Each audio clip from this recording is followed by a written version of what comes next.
I left, we had no problem. There was no Ukraine and Russia fighting. There was no October 7th. There was nothing. And some very poor leadership led to a lot of problems and a lot of death.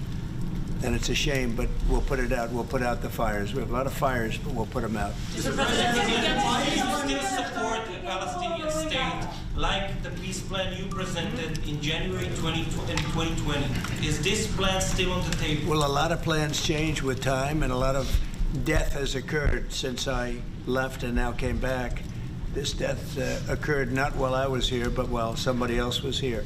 It shouldn't have happened. They shouldn't have allowed it to happen. It would have never happened, and that includes Russia. Ukraine would have never happened. Not even a little bit, not even a chance. But now we are faced with a situation that's different, in some ways better and in some ways worse. But we're faced with a very complex and difficult situation, but we'll solve the problem. Mr. President, did you refugees you get from Gaza out of Gaza? If not Jordan, Egypt, what other countries you think might accept Palestinians from Gaza? Well, I think Jordan and Egypt will. I know they've spoken about it with you, and they say they're not going to accept. I say they will. But I think other countries will accept also. I think that Gaza maybe is a demolition site right now. If you look at Gaza, it's all, I mean, there's hardly a building standing, and the ones that are going to collapse. You can't live in Gaza right now, and I think we need another location. I think it should be a location that's going to make people happy. You look over the decades, it's all death in Gaza. This has been happening for years. It's all death. If we can get a beautiful area to resettle people permanently in nice homes and where they can be happy and not be shot, not be killed, not be knifed to death like what's happening in Gaza. And right now you have in Gaza a very dangerous situation in terms of explosives all over the place, in terms of tunnels that nobody knows who's in the tunnel. The whole thing is a mess. And I think that if we can resettle, and I believe we can do it in areas where the leaders currently say no. I mean, I've been saying that with Mexico, having to do with the border and all of the things, and you saw what happened, 10,000 soldiers, and they're going to do a good job. I really believe that, and I believe Canada's going to do a good job also. They said the same thing, and then they did something much different than what you were hearing. This is a very, very difficult situation, but we're going to get it solved. I don't think people should be going back to Gaza. I think that Gaza has been very unlucky for them. They've lived like hell. They lived like you're living in hell. Gaza is not a place for people to be living. And the only reason they want to go back, and I believe this strongly, is because they have no alternative. What's the alternative? Go where? There's no other alternative. If they had an alternative, they'd much rather not go back to Gaza and live in a beautiful alternative that's safe. Mr. President,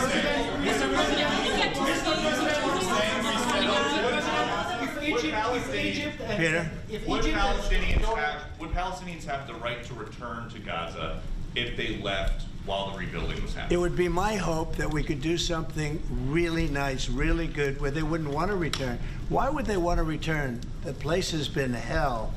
It's been one of the meanest, toughest places on earth. And right now, I've seen every picture from every angle, better than if I were there. And nobody can live there. You can't live there. So if we can build them through massive amounts of money supplied by other people, very rich nations, and they're willing to supply it. If we can build something for them in one of the countries, and it could be Jordan, and it could be Egypt, it could be other countries, and you could build 4 or 5 or 6 areas. It doesn't have to be one area, but you take certain areas and you build really good quality housing, like a beautiful town, like someplace where they can live and not die. Because Gaza is a guarantee that they're going to end up dying. The same thing's going to happen again. It's happened over and over again, and it's going to happen again as sure as you're standing there, Peter. So I hope that we could do something where they wouldn't want to go back. Who would want to go back? They've experienced nothing but death and destruction. And Egypt and Jordan tell you no, what will you do then? Well, I don't think they're going to tell me no. Mr. President, I don't think they're going to tell me. I think they're going to tell Biden no, and I think they're going to tell Other people, no. I So don't you think they'll- it will happen at the end? I think there's a good chance. Yeah, How I'd like to many see it people happen. are you thinking about? All of them. I mean, we're talking All of the about guys. probably 1,000,007 people, 1,000,007, maybe 1,000,008. But I think all of them. I think they'll be resettled in areas where they can live a beautiful life and not be worried about dying every day. Wait. No. Mr. President, Yeah. do you support building settlements, Jewish settlements back in Gaza in the next years? Say it. Building settlements, Jewish settlements back in Gaza in the next year. Do you support this idea? I don't see it happening. It's too dangerous for people. Nobody can go there. It's too dangerous. Nobody wants to be there. Warriors don't want to be there. Soldiers don't want to be there. How can you have people go back? You're saying go back into Gaza now? The same thing's going to happen. It'll only be death. The best way to do it is you go out and you get beautiful, open areas with the sunlight coming through, and But you that's build not what I meant. something nice. And they are not going to want to. Gaza. They are not going to want to go back to Gaza. Prime Minister Netanyahu, what is your message to the families of the hostages that look at this deal, that are worried that this deal won't go through? What do you say to them in this moment? Same message I said from the beginning of the war. We'll get them out, get them back. We got over 70%, close to 75% of the people who everybody believed will not get out. We got them in successive deals, and most recently with the help of President Trump. We're not going to give up on any of them, and we're not going to give up on our other war aims. Hamas is not going to be in Gaza, and we're going to get everyone back. And you would not have. Prime Minister, how optimistic are you about reaching phase 2 of the ceasefire? How optimistic are you about that happening? Well, we're going to try. That's one of the reasons, one of the things we're going to talk about here. And if we, you know, when Israel and the United States work together, and President Trump and I work together, you know, the chances go up a lot. It's when we don't work together, Israel and the United States don't work together, that creates problems. When the other side sees daylight between us, and occasionally in the last few years, to put it mildly, they saw daylight, then it's more difficult. When we cooperate, isn't it the right chances time are to good. hit once and for all? Say it. Now that Iran is so weak, isn't it the right time to hit their nuclear facilities once and for all? So you say Iran is so weak. I appreciate you saying that.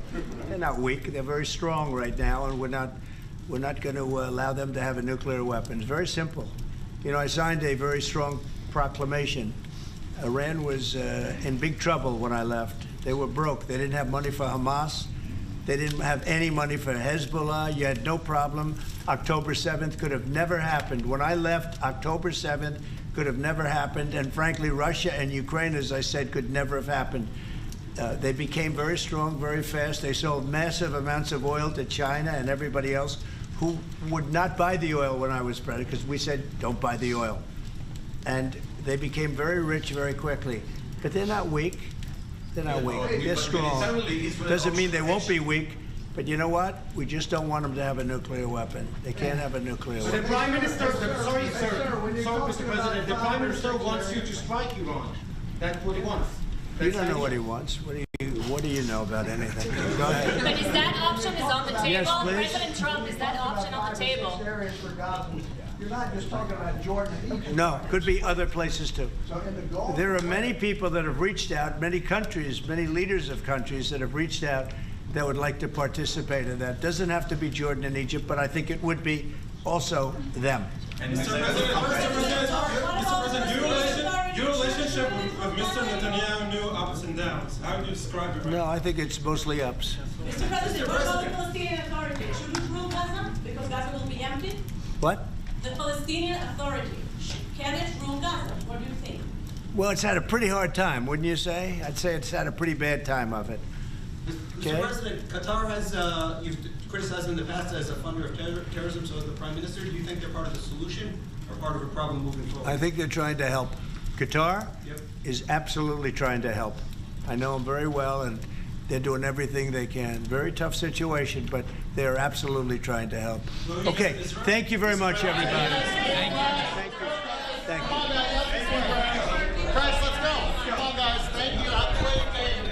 Thank you, guys. See you soon. Thank you, guys.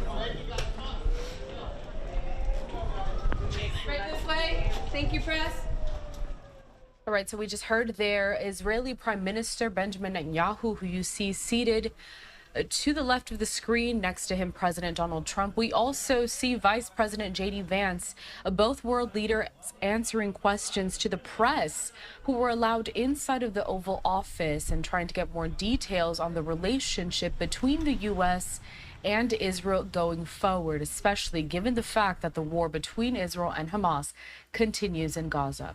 I do want to bring you a live now picture over at the White House in Washington, D.C. As we step away for our first commercial break of this hour, we will continue to bring you more of these top headlines and live events when we come back.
Welcome back into Live Now from Fox, where we have a very busy day full of some of these top stories that are coming out of Washington, D.C. A Live Now picture over at the White House. Now, just before that last commercial break that we took, we did showcase a press gaggle featuring President Donald Trump and also Israeli Prime Minister Benjamin Netanyahu. Now, that is not the official news conference that they are expecting to hold a little later on today. That was just a moment for the press to ask a couple of questions before that official joint news conference that we are still planning to carry for you here at Live Now from Fox. We are going to stay in Washington, D.C. as we wait for that joint news conference to get underway. And I want to bring to you that event that we have been teasing for the last several minutes or so. It is a nobody elected Elon rally being held just outside of the U.S. Treasury Department. Right now, we do see the senator from Connecticut, Blumenthal, there making some remarks. Let's watch. All of you today, this smash and grab by Elon Musk is going to stop. The way it's going to stop is through you. Thank you for being here today. God bless everybody who is here. Thank you so much. And now I want to introduce my great colleague from the state of Maryland, who is fighting for us, who represents so many of you, Senator Van Hollen of the great state of Massachusetts. Thank you, Dick. Thank you, Dick, and it's great to see all of you here. I see a sign there saying stop Elon's takeover.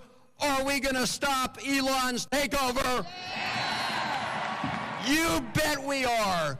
This is the most corrupt bargain we've ever seen in American history. Elon Musk gives $250 million to elect Donald Trump, and Donald Trump turns over the keys to the United States government to Elon Musk and his billionaire friends and his cronies. Are we going to let that stand? Hell no, we're not going to let that stand. This is happening all over the federal government. Many of you joined us the other day at the Agency for International Development. This is happening at the Justice Department. What we're witnessing here is the biggest heist in American history. Elon Musk coming into the Department of Treasury and stealing Social Security numbers, personal data. Are we going to let this stand? This is all about taking over the government in order to advance the interests of Elon Musk and the billionaires at the expense of everybody else in America. It was the big lie and the big betrayal. The big betrayal. Donald Trump said he was going to, lock him up.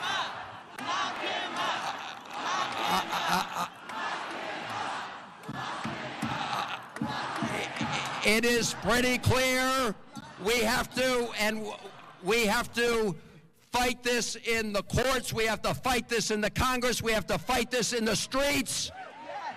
We need to fight this all over America. And we need to make sure that the billionaires don't take this country away from the working people of America. That's what it's all about. Stop the coup, stop the grift, stop Elon Musk, take our country back. Thank you all very much for being here, and it's going to be a long march, but we will win. Thank you, Senator. Thank you so much. No regular order in the Senate. Thank you, thank you. No regular order in the Senate. I just want to thank all of these leaders. We're not done yet, but thank you for your leadership. And next we're going to bring up Senator Chris Murphy. Thank you.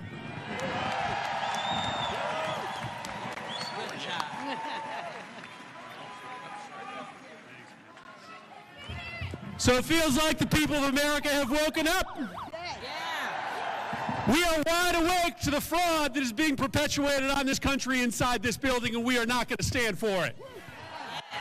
And I don't know about you, but I don't think the United States Senate should vote for a single nominee that's going to participate in this fraud.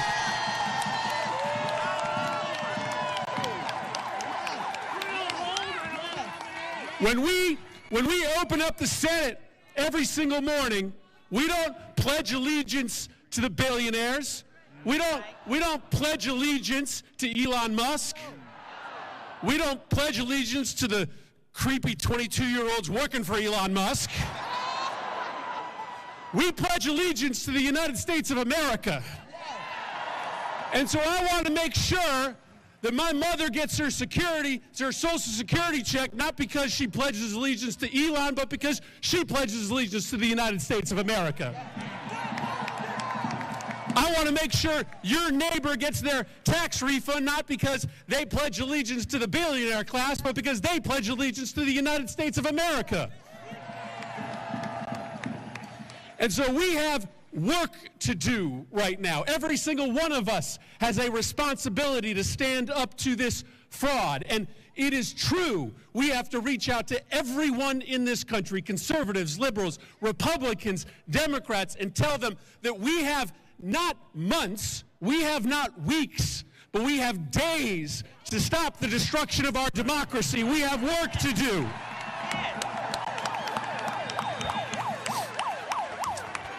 And so we will fight with you to make sure that in this country, it is the people that rule. It is the people that rule, not the billionaires. We are taking back this country from Elon Musk. Thank you, everybody. Okay. Yeah. No, I don't know. Oh, it's the press, I think. I think we... It's the press. I think we have Senator Warren on the way. That's what's happening. Warren, yeah. Is she right there? Warren! Warren! Warren! Warren! Warren! Warren! Warren! Warren! Warren! Yeah, it is her. Senator Warren is in the house.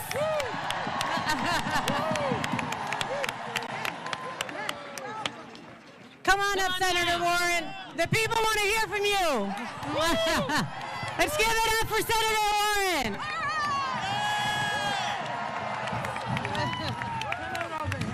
All right. In the building behind me, Elon Musk is seizing power from the American people. We are here to fight back. Yes. A few months ago, Elon Musk spent $280 million to buy an election for Donald Trump.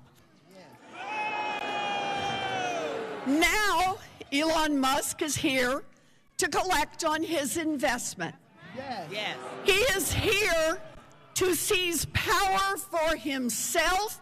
We are here to fight back.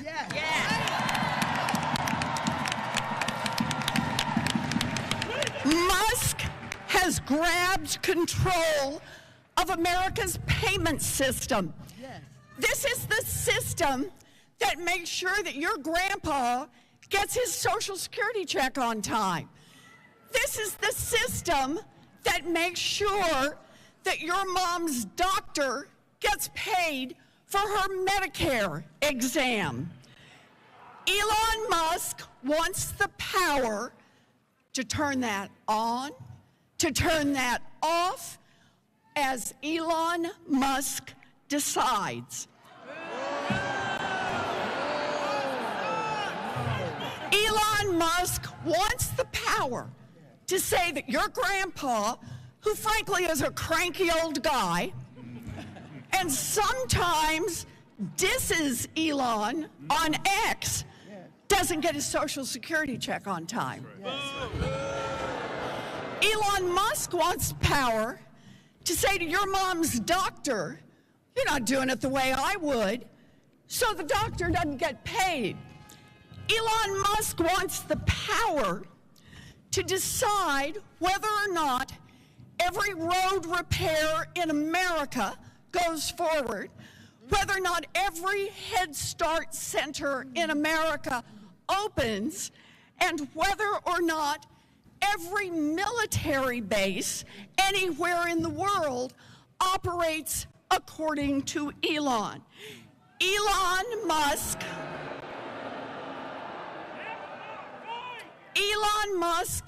wants everyone in America to be at the mercy of Elon Musk.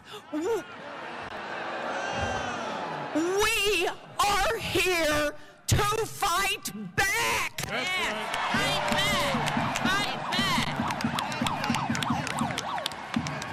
Now, no one elected Elon Musk to nothing. That's right. Not one Democrat in America voted for Elon Musk. Not one. Not one Republican in America voted for Elon Musk. Not one independent in America voted for Elon Musk. Not one libertarian in America voted for Elon Musk. Damn, not one vegetarian in America voted for Elon Musk. And yet, Elon Musk is seizing the power that belongs to the American people. We are here to fight back.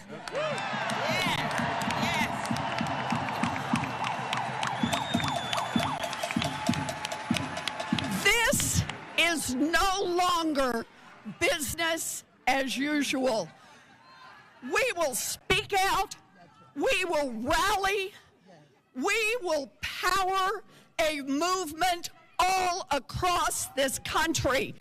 Elon Musk wants power, and we will fight back. So good to see you. Thank you. Thank you. All right, we're showcasing here this live event, a nobody elected Elon rally held just outside of the U.S. Treasury Department in Washington, D.C. And a reminder that we are still waiting for President Donald Trump and Israeli Prime Minister Benjamin Netanyahu to hold a joint news conference that should be getting started momentarily.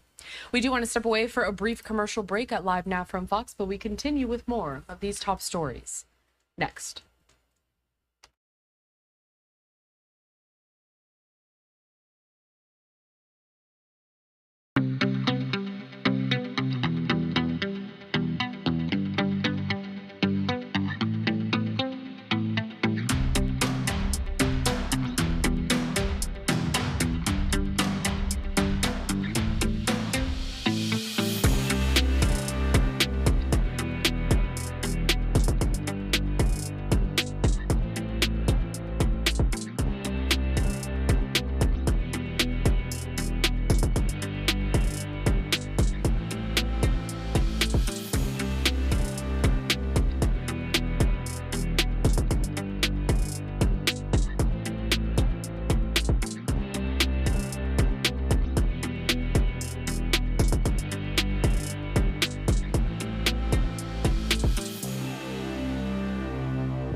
Welcome back, and thank you all for being with us on this Tuesday as we continue to bring you a few live events that are coming out of Washington, D.C.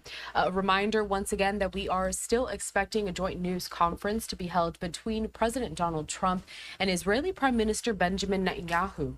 At the top of this hour, around 5 o'clock, we did also air for you a press gaggle that was held inside of the Oval Office featuring both of those world leaders, where they answered some questions ahead of that official news conference. It is set to get underway momentarily, and we'll bring it to you as soon as we get that live feed. In the meantime, we're staying in Washington, D.C., and I'm taking you right back out live to this nobody elected Elon rally, where we are hearing from a number of federal lawmakers as they protest what they are calling the billionaires' takeover of D.C. Will win. Yes. We will take our country back, yes, and we will build a better future for all of us. Thank you. Thank you.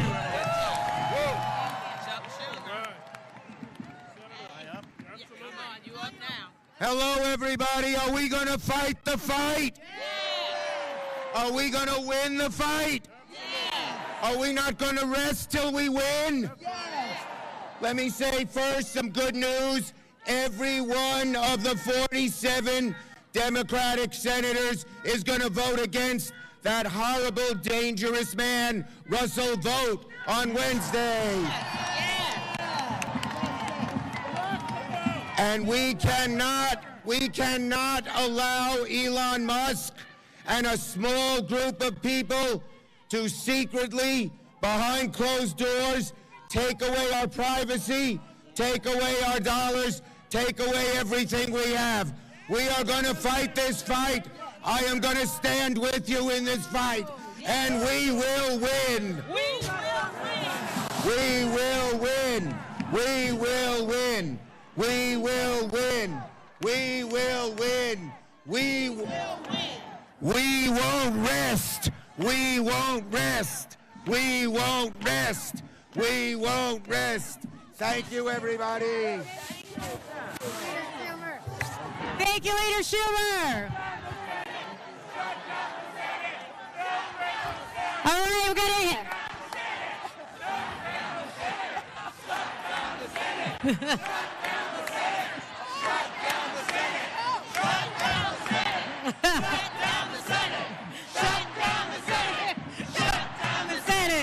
Shut down the Senate! Shut down the Senate! Shut down the Senate! Shut down the Senate! Shut down the Senate! Shut down the Senate! Shut down the Senate! Hey! Hey! All right, Representative David Min, where are you? There we go. Appreciate you all. So I was just elected to represent the 47th Congressional District in California. I succeeded Katie Porter. And like Katie, like Senator Warren, before going into politics, I was a law professor. And we're here because we are in a constitutional crisis, the likes of which we have never seen in this country. Yep. Yeah. We're here because Elon Musk, an unelected billionaire, is repeatedly and blatantly breaking the law, including by usurping our authorities, the legislative and appropriations authority expressly reserved to Congress. Now, the Constitution is simple. We appropriate the money and Treasury delivers it, but Elon Musk taking it over threatens all that. Musk has claimed powers that even the president does not hold, including the power to, quote, delete agencies that he doesn't like, agencies that Congress created and funded. Now, who the hell gave Elon Musk this authority? Nobody! No one. No one. It's not in the Constitution. Until yesterday, Elon Musk had no official role with the administration. Now, all of us up here today, we had to take an oath, just like every senior White House official, like every senior federal official out there, to support and defend the Constitution of the United States. Yeah. You know who never took that oath? Elon Musk. Now, the White House claimed just yesterday Elon Musk is a special governmental employee.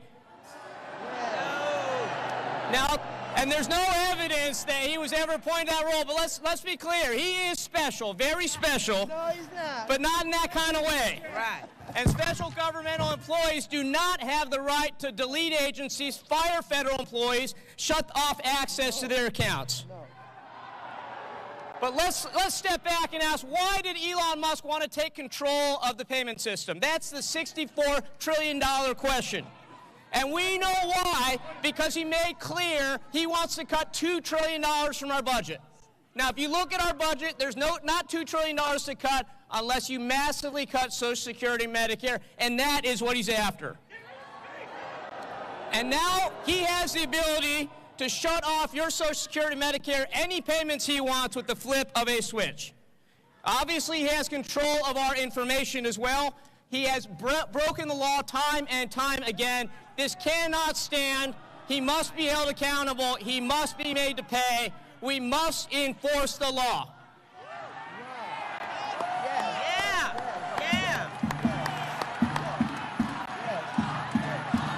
Lock him up.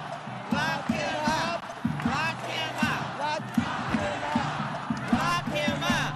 Lock him up. Lock him up. So I just want to close with this. I did not vote to elect Elmo as a Bond villain as our President of the United States. We have to uphold the Constitution. That's what we're here to do. Now, Republicans have attacked us time and time again because we model the values of diversity and inclusion. Well, that is what America's about. Don't let them tell us we're not American. We are the true Americans here. America is about us. We have to reclaim our country. USA! USA! USA! USA! Thank you. USA! Thank you, Representative Min. Senator Ed Markey, come join us down here. Thank you. Thank you all. Our patriots, our revolutionaries, they fought against King George. They wanted a democracy. They did not fight to create a king or a dictator. They fought in order to make sure that there would be checks and balances. In Alexander Hamilton, they sing. They sing of the room where it happens. Well, this Department of Treasury is now where Donald Trump has given Elon Musk the keys to all of the tax money, all of the programs, all of the hopes, all of the dreams of all Americans. But this is not the room where it'll happen.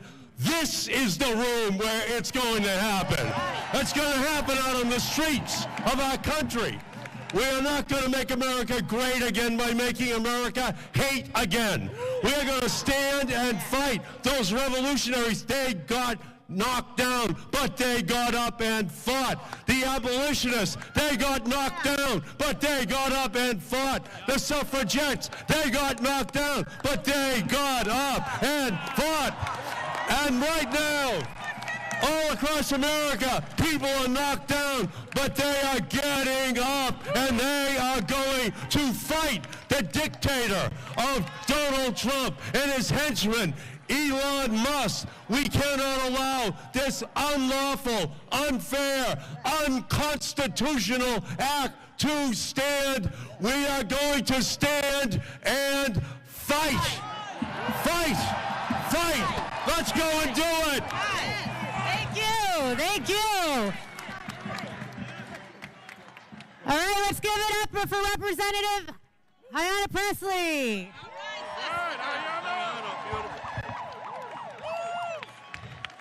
First of all, happy Black History Month, which is American history. There's a sign back there that says Doge actually means dangerous oligarchs grab everything. Well, ain't that the truth? I am so tired of these billionaire boys and their grubby little hands grabbing at everything. Hands off our bodies, hands off our data, hands off our tax refunds, hands off our Social Security checks, hands off our Constitution, hands off our democracy, hands off. As a proud member of the Committee on Oversight, I'm here for some real-time congressional oversight. And you are a beautiful sight to see, and you prove that the power of the people has always been greater than the people in power.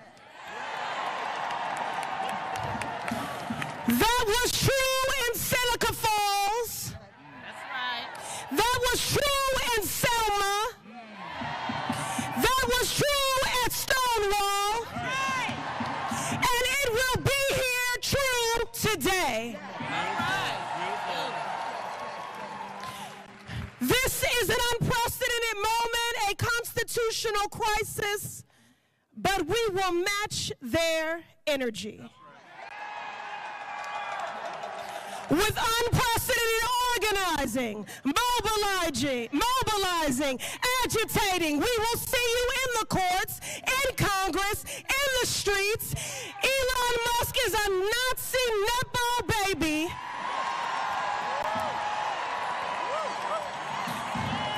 A godless, lawless billionaire who no one elected. Elon, this is the American people. This is not your trashy Cybertruck that you can just dismantle, pick apart, and sell the pieces of.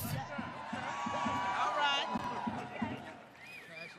And I want to say to our Republican colleagues, pay attention. We're here today in the hopes that you will see the light. But if you do not see the light, we will bring the fire. Resist!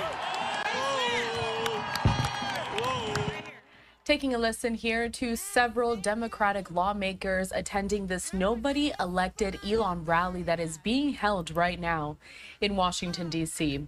We do want to step away for a brief commercial break at Live Now from Fox, and I do want to bring you this as well. We have just got this live picture into our newsroom as we are still waiting for the joint news conference between President Donald Trump and Israeli Prime Minister Benjamin Netanyahu.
Welcome back into Live Now from Fox, where we are taking a live look inside of the White House as we continue to wait for the joint news conference that's going to be held between President Donald Trump and Israeli Prime Minister Benjamin Netanyahu.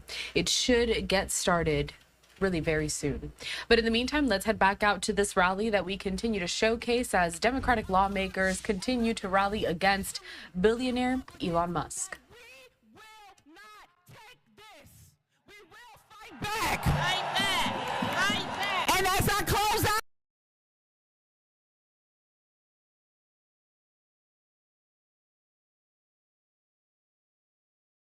I am war. Anytime a person can pay $250 million into a campaign and they be given full access to the Department of Treasury of the United States of America, we are at war. Thank you. Thank you. Thank you. Who wants to hear from Jamie Raskin?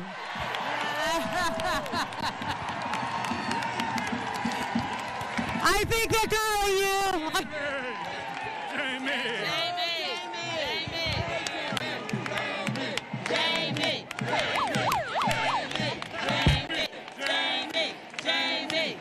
My friends, we got to keep meeting like this.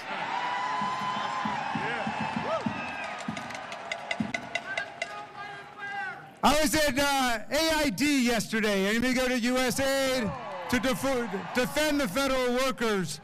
And I saw Elon Musk tweeted out a picture of a non-violent, boisterous rally saying, "Looks like an insurrection to me," he said. You know, and in his native apartheid South Africa, that might have looked like an insurrection to him. because the authoritarians don't know the difference between an insurrection and a non-violent popular protest, okay? So I want to give a little seminar on it. An insurrection is when the president, who's been defeated by more than 7 million votes in an election, tells people to go and fight like hell, or they're not going to have a country anymore, and they go and they beat up our police officers, wounding and injuring and hospitalizing more than 140 of them. And they chant, "Hang Mike Pence." That's what an insurrection looks like. That's what an insurrection looks like. This is not an insurrection. This is a resurrection today.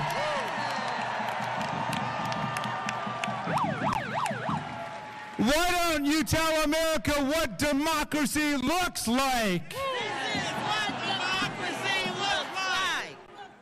What does democracy look like? This is what democracy looks like. Well then, if we're looking at the Treasury Department, tell me what plutocracy looks like.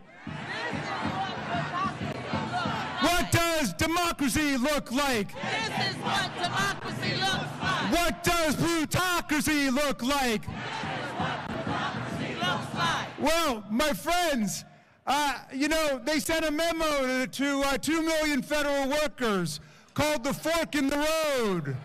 The fork in the road. Wait a second.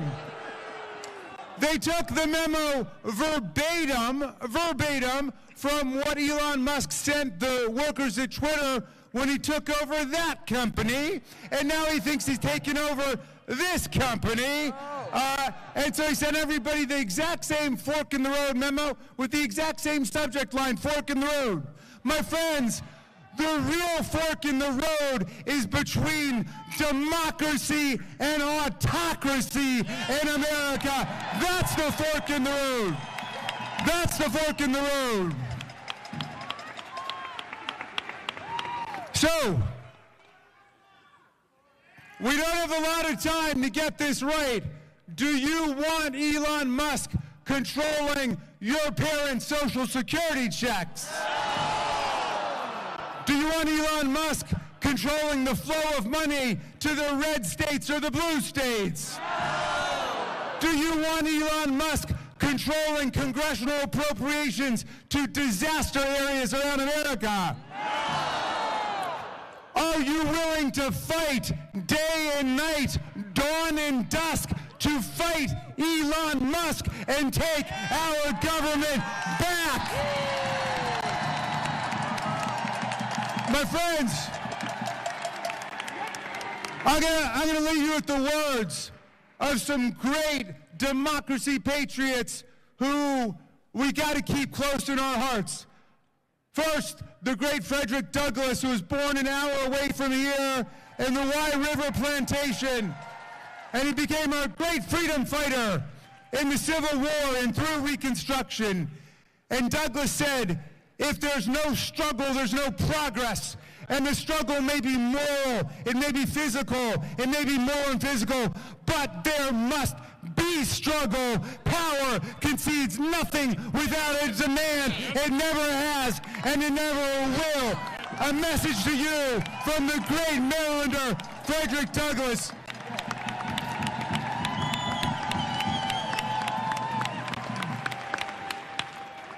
I want to leave you with the words of the great Tom Paine. You know, he came over to America in 1774. He fell in love with the promise of America. He said, if this land lives up to its values and ideals, it will become an asylum to humanity, he said. Not an insane asylum, mind you. A place of refuge for people seeking freedom, democracy, self-government.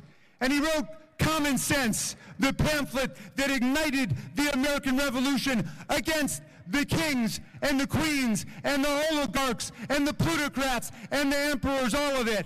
But 1776 was a tough year. Half the people are still running around saying, you can't beat kings and queens. Everybody's always lived under people like Donald Trump or Vladimir Putin or Kim Jong-un.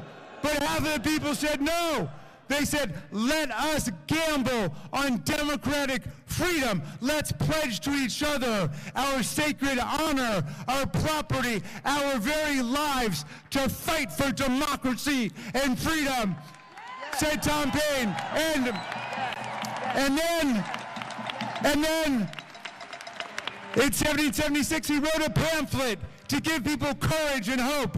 It was a tough time. The country was split, and a lot of people were caving in to the monarchs and the plutocrats. And he wrote a beautiful pamphlet called The American Crisis. I want to quote a tiny little passage for you. I'm going to update the language pursuant to instructions from Nancy Pelosi, who said Tom Paine was a feminist, and that he was.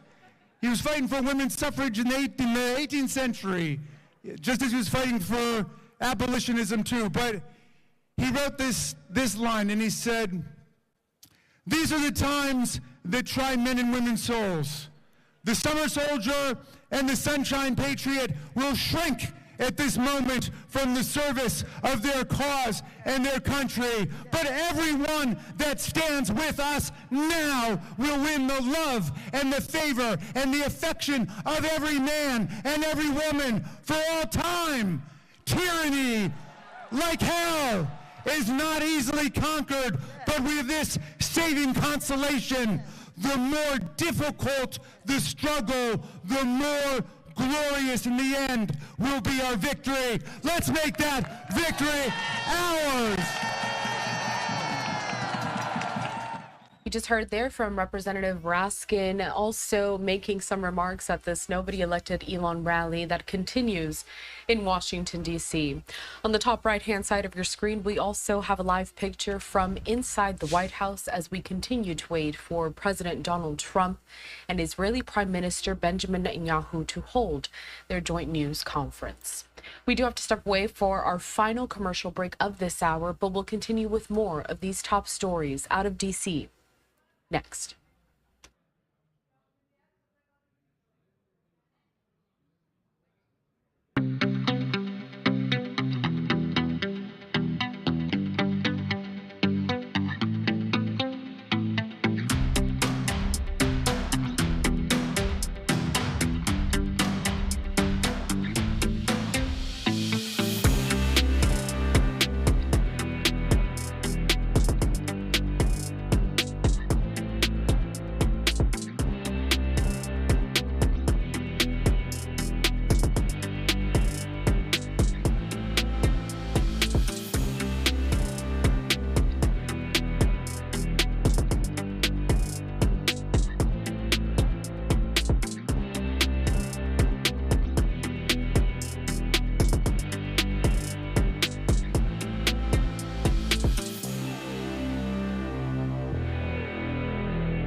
Welcome back into Live Now from Fox, and thanks for continuing to be with us here on this Tuesday, February 4th. I'm your host, Karal Lahara. We're still anticipating for this news conference to get underway shortly now between President Donald Trump and Israeli Prime Minister Benjamin Netanyahu. I do want to also put up this post from the Prime Minister's account on X. Take a look at this, with a photo of both of those world leaders And it says Prime Minister Benjamin Netanyahu meets with U.S. President Donald Trump in the Oval Office in the White House. Now, we were able to play some of that press gaggle in which journalists, reporters were in the Oval Office with both the president and the prime minister, asking them some questions, most in regards to what's going to happen going forward with these ceasefire and hostage negotiations as the war in Gaza continues. We're going to continue to keep that live picture up on the screen so you can watch with us as we wait for both of them to step out and make their remarks. But in the meantime, let's head back to that live event that we have continued to showcase over the last hour or so. We are seeing several Democratic lawmakers speak at a rally being held called Nobody Elected Elon Musk. Let's continue to watch. Those votes, all women across America, make sure that every representative, every senator, Democrat, and especially Republican know that this will not do. This will not do. Because when women stand up, we win. When we fight back, we win. When we fight back, we win. When women speak, we war. They don't call us Mama Bear for nothing. Right? They don't call us Mama Bear for nothing. We are going to show up, we are going to fight, and we are going to be with you every step of the way. Muchísimas gracias. Hasta la victoria. Yeah. Thank you. Next up we have Representative Seth Magaziner. Sorry. Hello, everyone. I'm Seth from Rhode Island, and I see a whole lot of people in front of me who love America, who love our democracy, and who are ready to fight for it. Are you ready to fight for it? Yeah. We are standing here with you today as representatives of the people, by the people, and for the people, and we are going to get you your money back. Yeah. And we are standing in front of this building because, get this, this weekend, an army of unelected, unvetted, unconfirmed, unknown children broke into this building to steal your money, steal your data, and steal our democracy.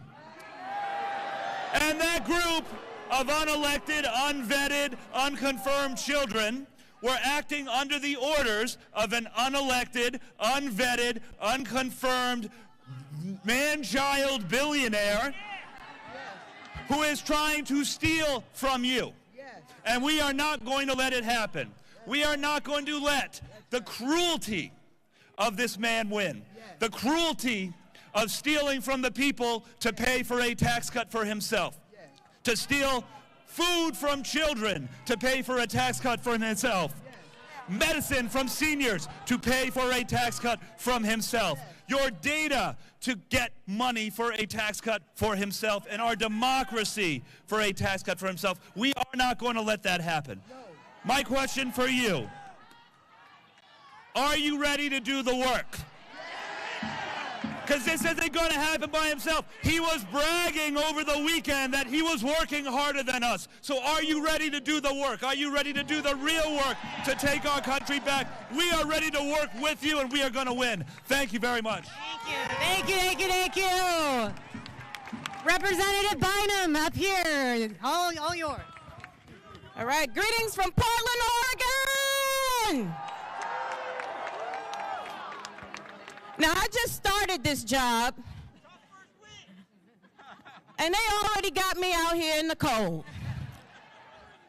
We fly 3,000 miles twice a week to put up with this foolishness. I'm not happy. My baby said, Mama, you leaving again? I said, yeah, baby, I'm a patriot. I'm a patriot. They never told me I could be a patriot, but I'm a patriot. And you're a patriot. And you're a patriot. And you're a patriot. Because I grew up here in D.C. I was a little girl.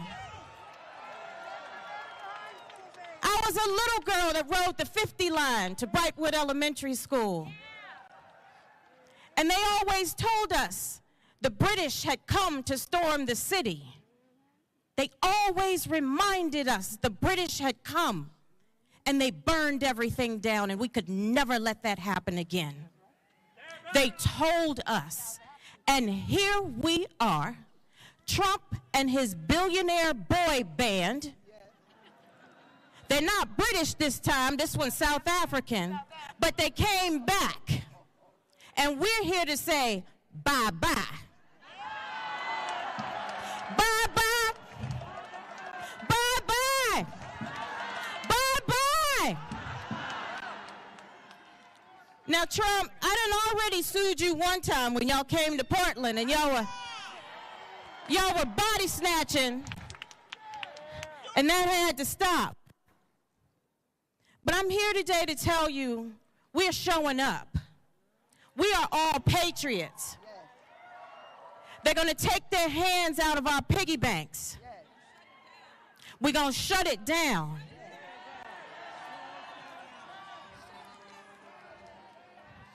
We're going to tell Elon Musk, now listen to me, get your hands out my pockets. Say it with me. Get your hands out my pockets. Get your hands out my pockets. Get your hands out my pockets. Get your hands out my pockets. Get your foot off the Constitution. Take your foot off my neck.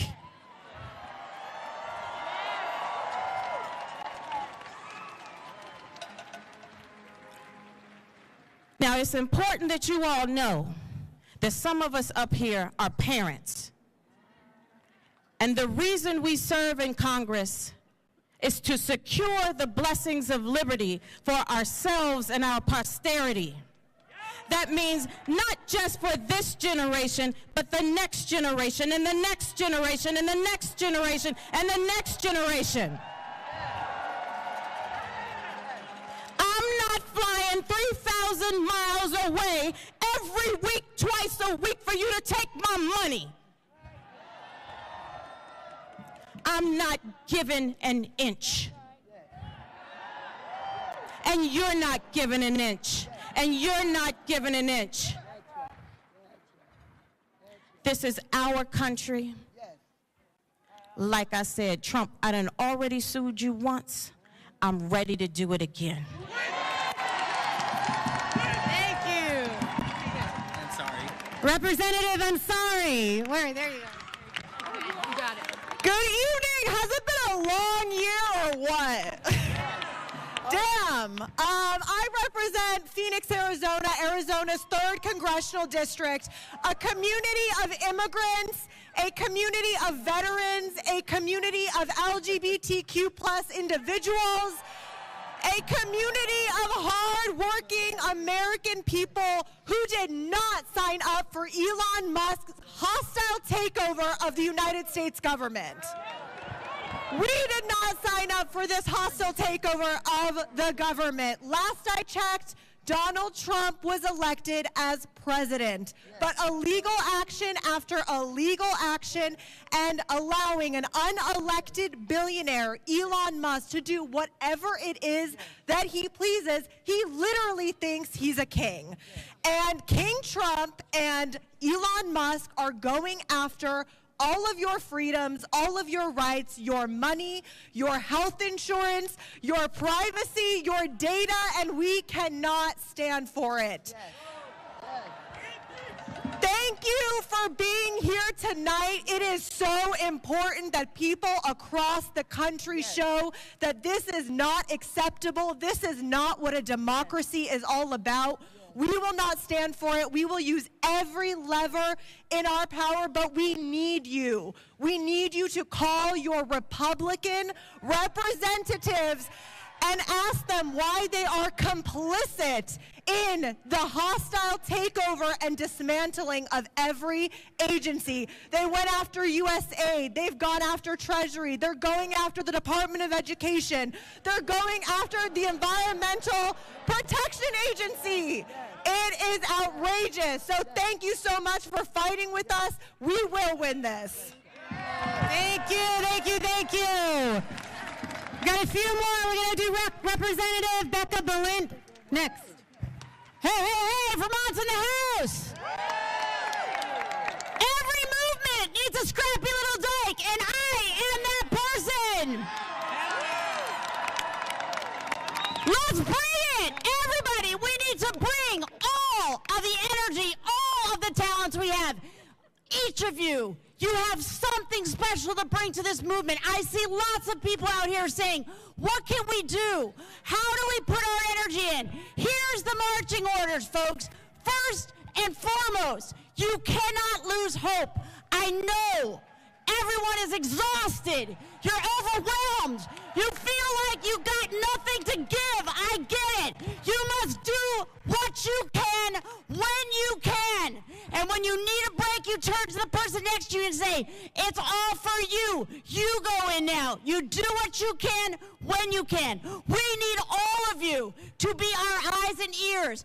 Authoritarians win when we stop paying attention. You have to tune in. You have to document. You have to post what you're seeing. You have to record the truth and get the truth out. I know how tired you are. I know it. But you are not just doing it for you. You're doing it for your neighbors who don't have a pot to piss in. You're doing it for the folks who don't know if their kids are going to get fed tomorrow. This is not just about us. It's about everyone. It's about everyone. And we know the people who have not let us in today, they are not thinking about us. They are only thinking of them. So here's what you need to do. I need each and every one of you to get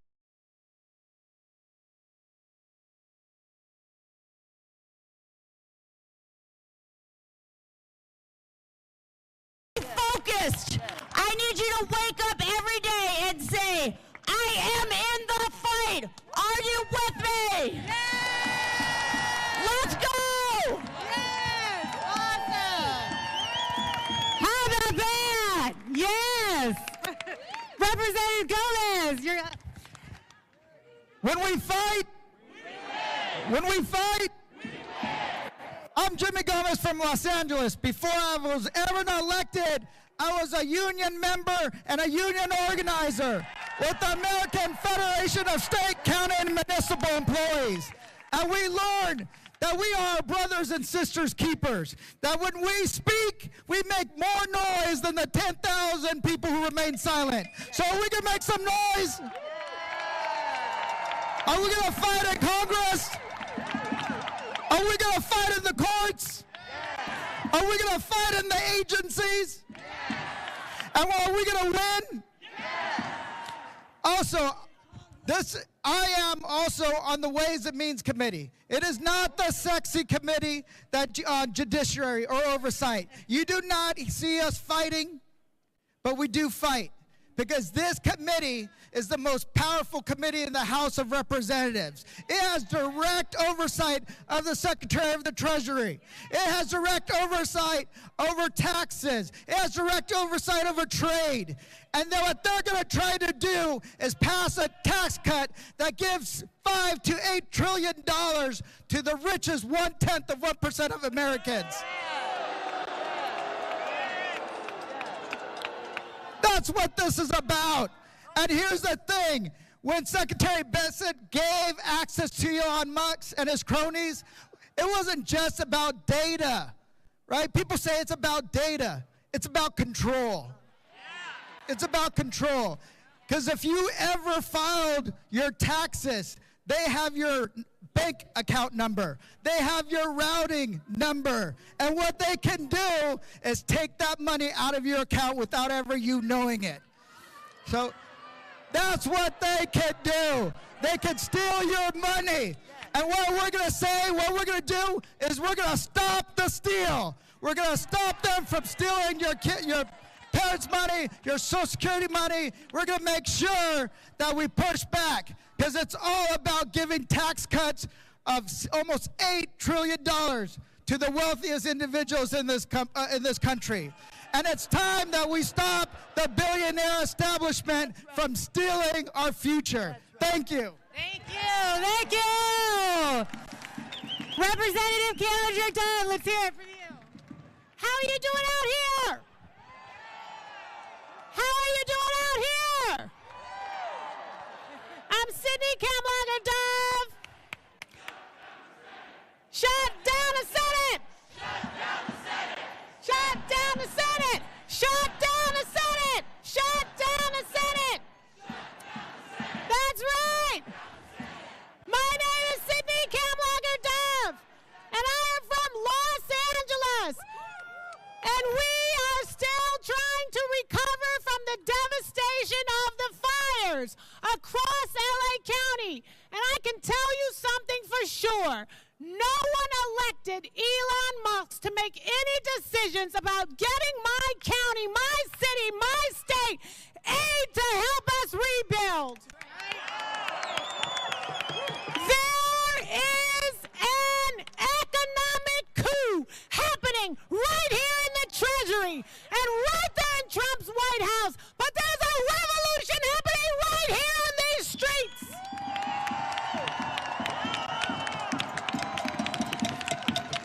It is total corruption for an unhinged, unqualified, unvetted billionaire like Elon Musk and his sycophants to come into our treasury to try to take control of our government, to have access to our Social Security numbers, our Social Security payments, our medical benefits.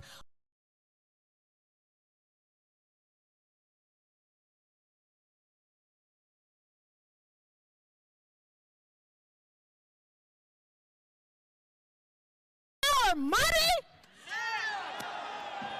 Homie, don't play that. We are here because it is time to take the gloves off. We are here because we are not going to take this lying down. We are here because we care enough about our country and our democracy and our privacy and our information that we are going to fight, fight, fight until we win. So we're watching here a rally that is happening live in Washington, D.C., featuring several Democratic lawmakers that are protesting against Elon Musk and the influence that he has had during President Trump's administration so far. We also have a live picture inside of the White House that we continue to monitor for you here as we still await for the president and Israeli Prime Minister Benjamin Netanyahu to hold their joint news conference. We're going to step away for our first commercial break of this hour, but we'll continue with more of these live feeds next.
Welcome back into Live Now from Fox. I'm your host, Corella Hara. We still have a live picture inside of the White House as we wait for the joint news conference to get started between President Donald Trump and Israeli Prime Minister Benjamin Netanyahu. No exact time exactly on when this is set to begin.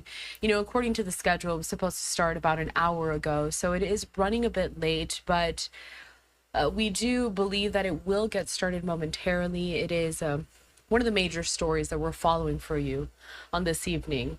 But at the same time, here at Live Now from Fox, we do prioritize all of these live events. So I'm going to head back to the one that we have been showcasing for the last hour or so. This is a rally being held in Washington, D.C., as we're seeing Democratic lawmakers protest against Elon Musk and his role within President Trump's administration. Withhold unanimous consent. I love you guys. Okay, the third thing we need them to do is we need to make Republicans in the Senate, their lives need to be miserable. They need to get worn out having to stand up in that chamber and hold the floor. They need to say, we're doing this and we're going to lose sleep over doing this and stay in the Senate chamber doing this. That means quorum calls, quorum calls, quorum calls, quorum calls, quorum calls, quorum calls, quorum calls. What does all this do? Shut down the Senate. Shut down the Senate. Shut down the Senate. Yes, that's on Chuck Schumer, but that's on all of us. That's on all Senate Democrats. We all have a role, okay?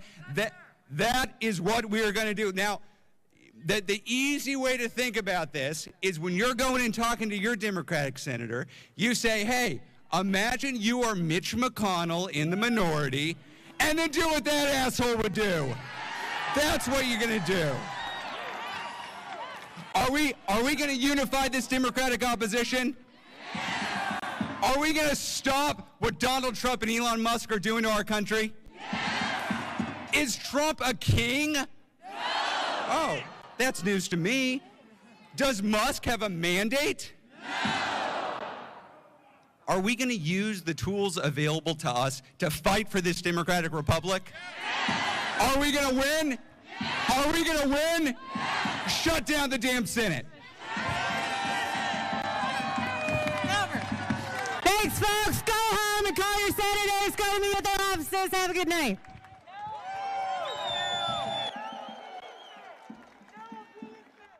All right, so this rally wrapping up there in Washington, D.C. It was held just outside of the U.S. Treasury Department. And I do want to give a bit more background on this entire situation, courtesy of our partners at Fox 5 in D.C., as you just saw there, that Democratic lawmakers joining other protesters in this rally against Elon Musk as he has continued to hold a position there within President Trump's latest administration. So they're basically saying that no one elected Elon Musk, and they're working to do something about it from their perspective. At the same time, on the right-hand top of your screen, at the top right-hand of your screen, I should say, we are seeing more movement within this picture inside of the White House. So it could mean that this joint news conference between President Trump and Prime Minister Benjamin Netanyahu could be getting started really fairly soon here. Earlier today, we did see both of the world leaders participate in a press gaggle inside of the Oval Office, where they answered questions from reporters ahead of this official news conference. And I do want to continue to give some more background on this entire situation, reading from some of the reporting with the Associated Press, where they say President Donald Trump and Prime Minister Benjamin Netanyahu are set to meet Tuesday as the Israeli Prime Minister faces competing pressure from his right-wing coalition to end a temporary truce against Hamas militants in Gaza and from war-weary Israelis who want the remaining hostages home and the 15-month conflict to end. Now, the president is guarded about the long-term prospects for the truce, even as he continues to take credit for pressuring Hamas and Israel into the hostage and ceasefire agreement that we are currently seeing. We are in phase 1 of that agreement. Some of these major talking points between both of those world leaders do have to do with this second phase and what's going to happen going forward as that war continues to go on. The Prime Minister's arrival in Washington is the first for a foreign leader to visit President Trump during his second term. And it comes that the Prime Minister's popular support is lagging. The Prime Minister is in the middle of a weeks-long testimony in an ongoing corruption trial that centers on allegations he exchanged favors with media moguls and wealthy associates. He has decried the accusations and said he is the victim of a, quote, witch hunt, which is a similar sentiment to what we have heard in previous years from now President Donald Trump. Now, being with the U.S. president, who is popular in Israel, could help distract the public from the trial and boost the prime minister's standing. And again, that is all reporting from the Associated Press. Now, it still seems that it's going to take a little bit of time for this to officially get started. So let's squeeze in another quick commercial break because we do want to bring it to you in its entirety with no interruptions. We'll be right back.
Welcome back to Live Now from Fox, and thanks for being with us on this Tuesday, February 4th. I'm your host, Carla Hara, and we are seeing a lot more movement inside of the shot that we have in the White House as we wait for the joint news conference to get underway between President Donald Trump and Israeli Prime Minister Benjamin Netanyahu.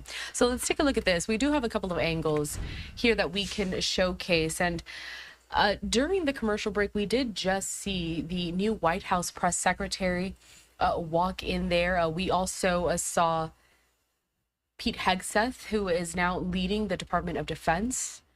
And we are expecting some more officials to take up some of these seats that were empty for the last several minutes. So this could be an indication that this is going to get started shortly. So what I'm going to do is that we're actually going to linger on this shot because we don't want to miss anything. And just a reminder that we will be carrying this news conference in its entirety without commercial breaks. While we wait, continuing on to provide some more background into this entire situation, courtesy of some reporting from the Associated Press, as they continue to bring some real-time updates given this entire situation that's unfolded. And the fact that the Prime Minister landed in Washington, D.C. today, had a closed-door meeting with the President before making those official remarks to this entire room. And you can see that it's full of reporters, it's full of the press. And then these top two rows kind of right in front of the stage, they have been blocked off for some of the special guests that are in attendance. You can see there even more movement. So momentarily, we should be seeing the president and the prime minister officially step out. But heading back to more of these bullet points here, courtesy of the Associated Press, in which they say this: during a meeting with Israeli Prime Minister Benjamin Netanyahu, President Donald Trump suggested that displaced Palestinians in Gaza should be permanently resettled outside the war-torn territory. Before the meeting, the president's Middle East envoy said that a 3 to 5 year timeline for the reconstruction of Gaza is not viable post-war for that territory. In fact, we did hear that it's possible that it could be more like 15 years for that rebuilding to take place and for everyone to really resettle there in Gaza. More key bullet points and some other things that we are following here. President Trump has given his advisors instructions to obliterate Iran if it assassinates him. And those comments were made during that question and answer portion that we played out for you earlier today, in which both world leaders answered questions from the press who were in attendance inside of the Oval Office. Now, that came after the Justice Department announced in federal charges back in November that an Iranian plot to kill the president before that election had been thwarted. As the president's tariffs against China go into effect, the nation has fired back with tariffs of their own. Now, these tariffs and the ramifications have been one of the biggest stories of this week. As we know, the president has threatened to issue these tariffs against Mexico, China, and Canada. Following the suspension of tariffs toward Mexico and Canada, Mexico has agreed to send 10,000 members of the country's National Guard to the border to address drug trafficking. Canada has pledged additional cooperation on border security. At the same time, we are also watching out for more of these key cabinet positions to be filled within the president's administration. RFK Jr., who has been nominated to be the nation's top health official, has been advanced by the Senate Finance Committee and will receive a vote on the Senate floor. Meanwhile, Tulsi Gabbard's nomination to be Director of National Intelligence also cleared a key Senate committee. And within the same theme of more of these cabinet members, I want to bring some more news regarding President Trump's Attorney General nominee, Pam Bondi, who will now move on to a final Senate floor vote for confirmation after senators voted to invoke and limit the remaining floor debate. Bondi is the former Florida Attorney General who also spent 18 years as a prosecutor in Hillsborough County and earned praise this month for her composure during her confirmation hearing, which stretched for nearly 6 hours. And I want to showcase this post on X just very quickly here from Fox News correspondent Chad Pergram, where he says Senate to vote to confirm Bondi as AG around 7 p.m. Eastern time, so in about 30 minutes or so. We're going to keep you updated on what comes out of that vote, because it does seem that we are going to most likely have this joint news conference going on live there. But whatever we hear from it, of course, we'll bring you those updates here at Live Now from Fox.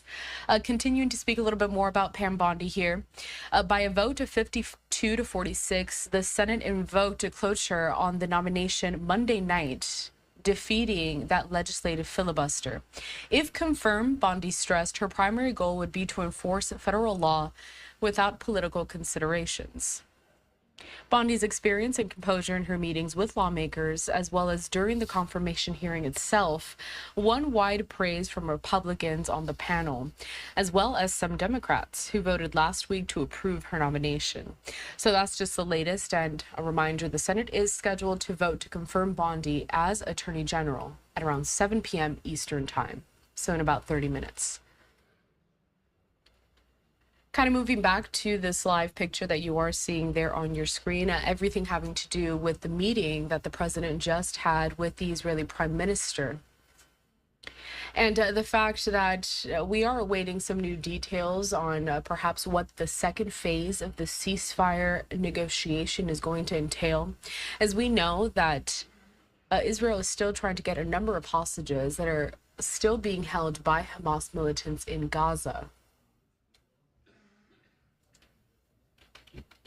I'm curious to see if we can hear maybe some audio coming from this live feed. I'm going to boost the sound for a minute and see what we can hear.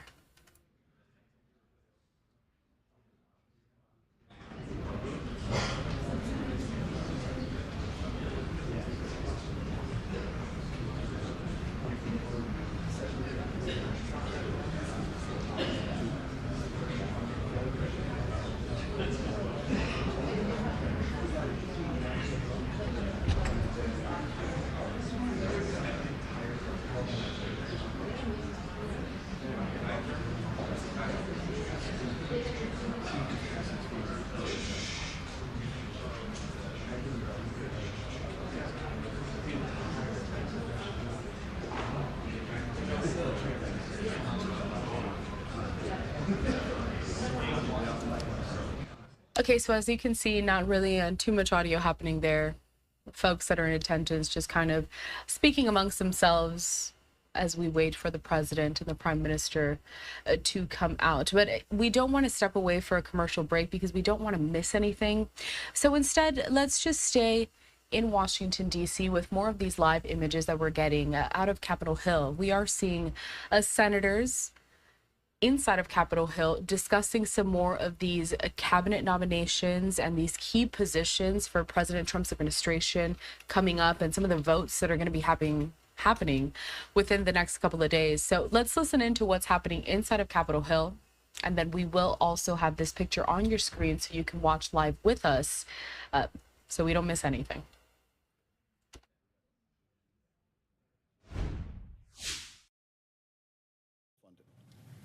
When the president ignores our allies and emboldens our enemies, when the president targets those in government who did their job to investigate crimes and malfeasance and does so to exact vengeance. Vengeance, apart from self-aggrandizement and self-enrichment, the president's only motivation, vengeance. Donald Trump is hoping that in the chaos of his executive orders, of oligarchs marauding through the agencies of government, of tariffs that turn on and off like a blinking light, that we will get lost, and in getting lost, be lost. We must not be. His actions will get worse. They will. With a congressional majority that empowers him, with appointees that embolden him, he himself will only grow more emboldened in return. His unconscionable and unconstitutional actions will multiply. And when that happens, will Pam Bondi take up her role, her duty as the people's lawyer, or will she serve as the president's lawyer as she has done before? Will Pam Bondi say no to the president's unlawful actions, no to purges of perceived political enemies, no to investigations of career officials? Because if she will not say no, if she cannot say no, it is up to us today to say no. No to this nomination. No to Pam Bondi. It is up to us. I yield back.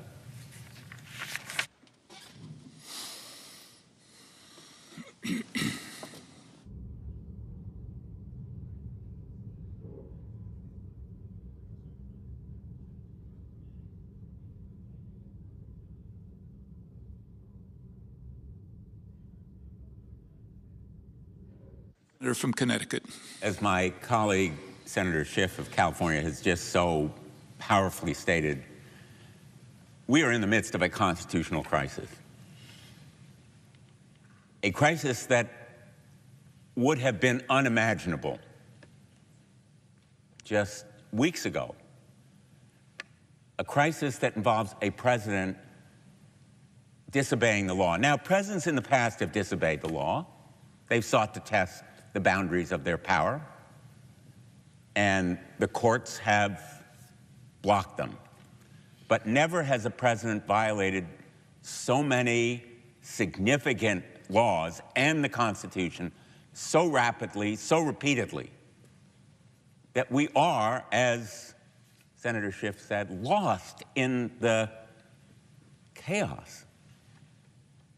And it falls to the arbiters of law, our courts. But it is also incumbent on the enforcers of the law, any of us who have served in the Department of Justice, I was United States Attorney for Connecticut for 4.5 years, knows that the most important decisions that any prosecutor, any law enforcer makes is whether to uphold the rule of law and sometimes say no to an FBI agent who is too enthusiastic about a case and wants to indict someone who could not be convicted. A public official who is close personally or politically and has overstepped their powers or ethics. To be fair, independent, objective, to be completely impartial, and to uphold the rule of law is the first duty of anyone in the United States Department of Justice. And I have more than respect. I have reverence for the Department of Justice. And that's why I am so deeply disappointed that we are here tonight for the nomination of Pam Bondi. The Attorney General of the United States of America is supposed to be the people's lawyer, not the president's.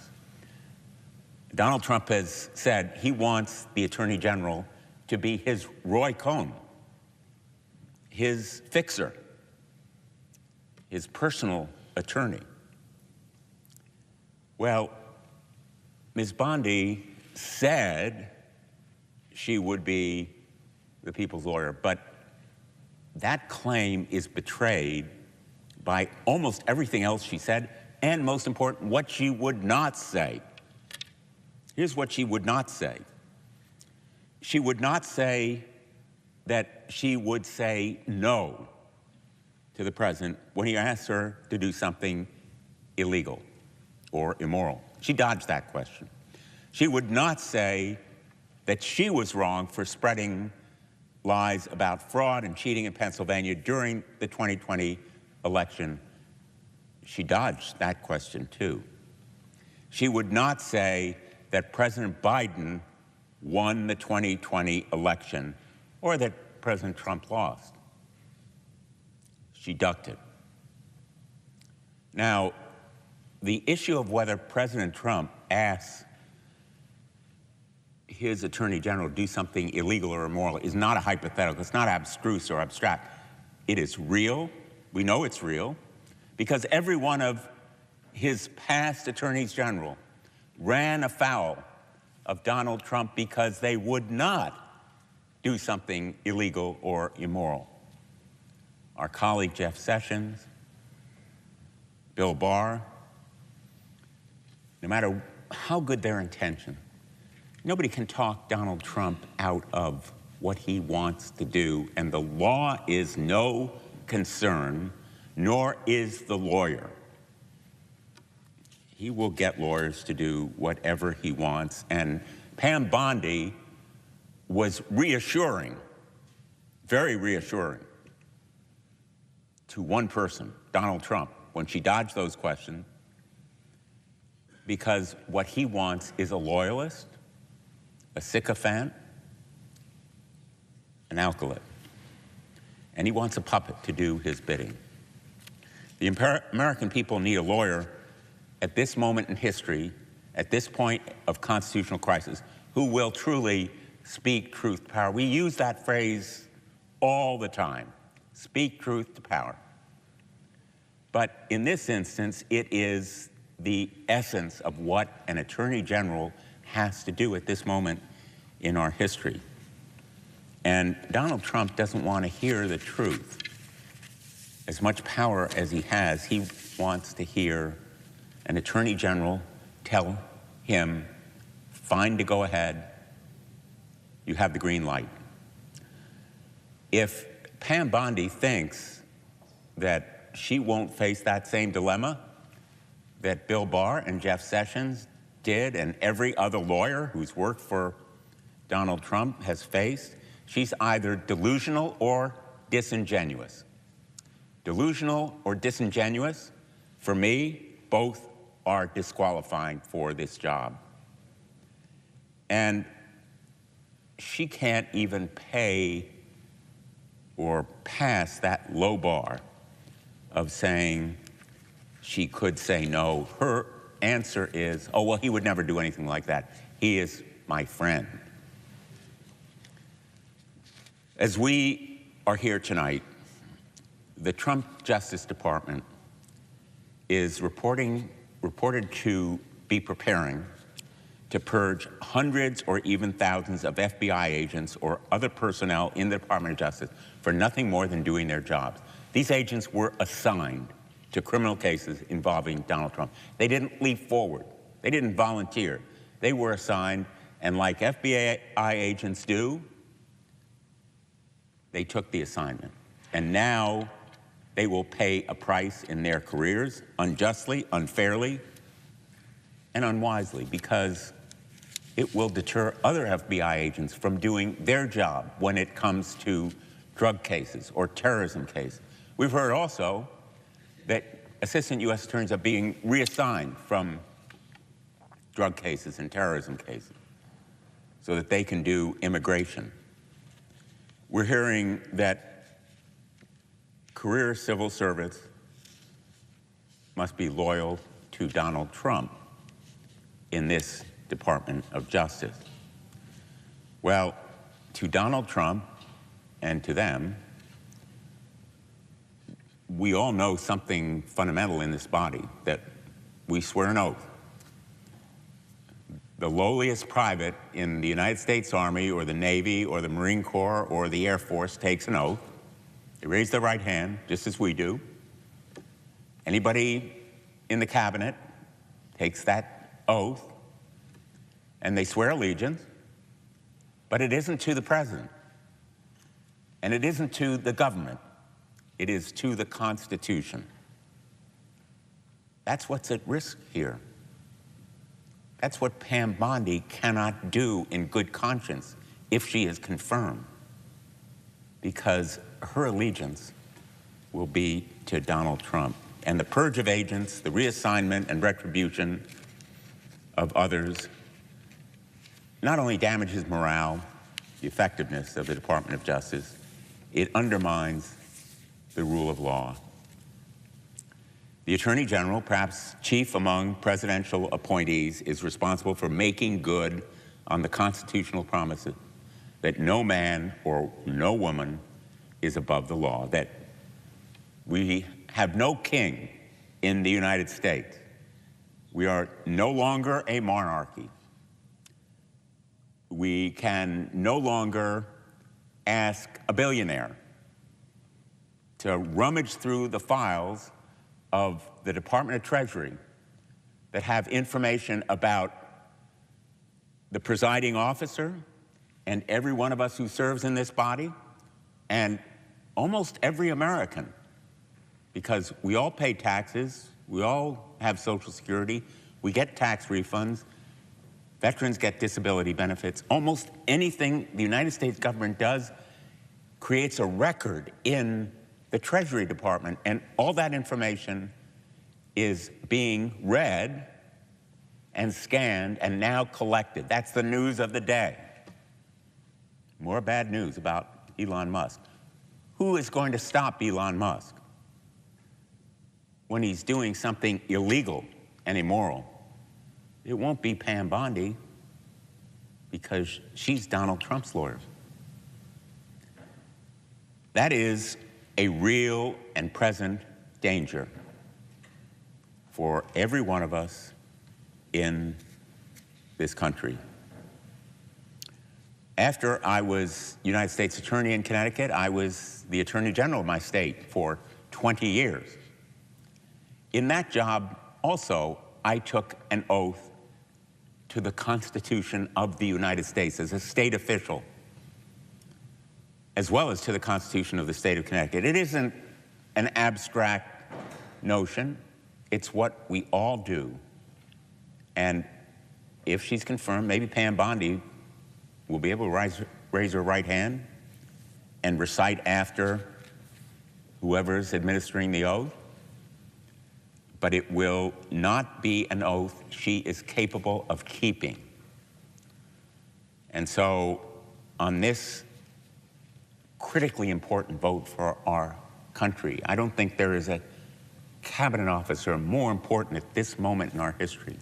I urge my colleagues to say no to this nomination. Thank you, Mr. President. I yield the floor.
The Democratic whip suggests the absence of a quorum.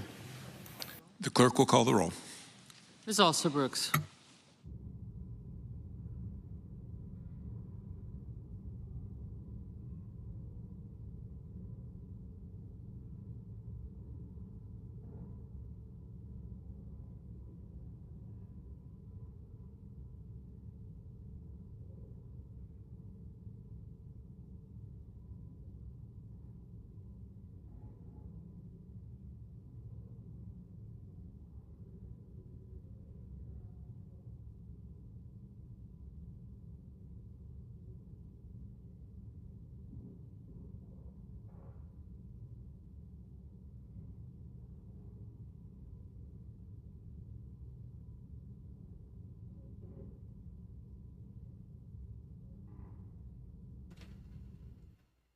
If you're just joining us here at Live Now from Fox, we are taking a live look inside of Capitol Hill as senators are expected to vote on Pam Bondi, President Trump's nomination for Attorney General at 7.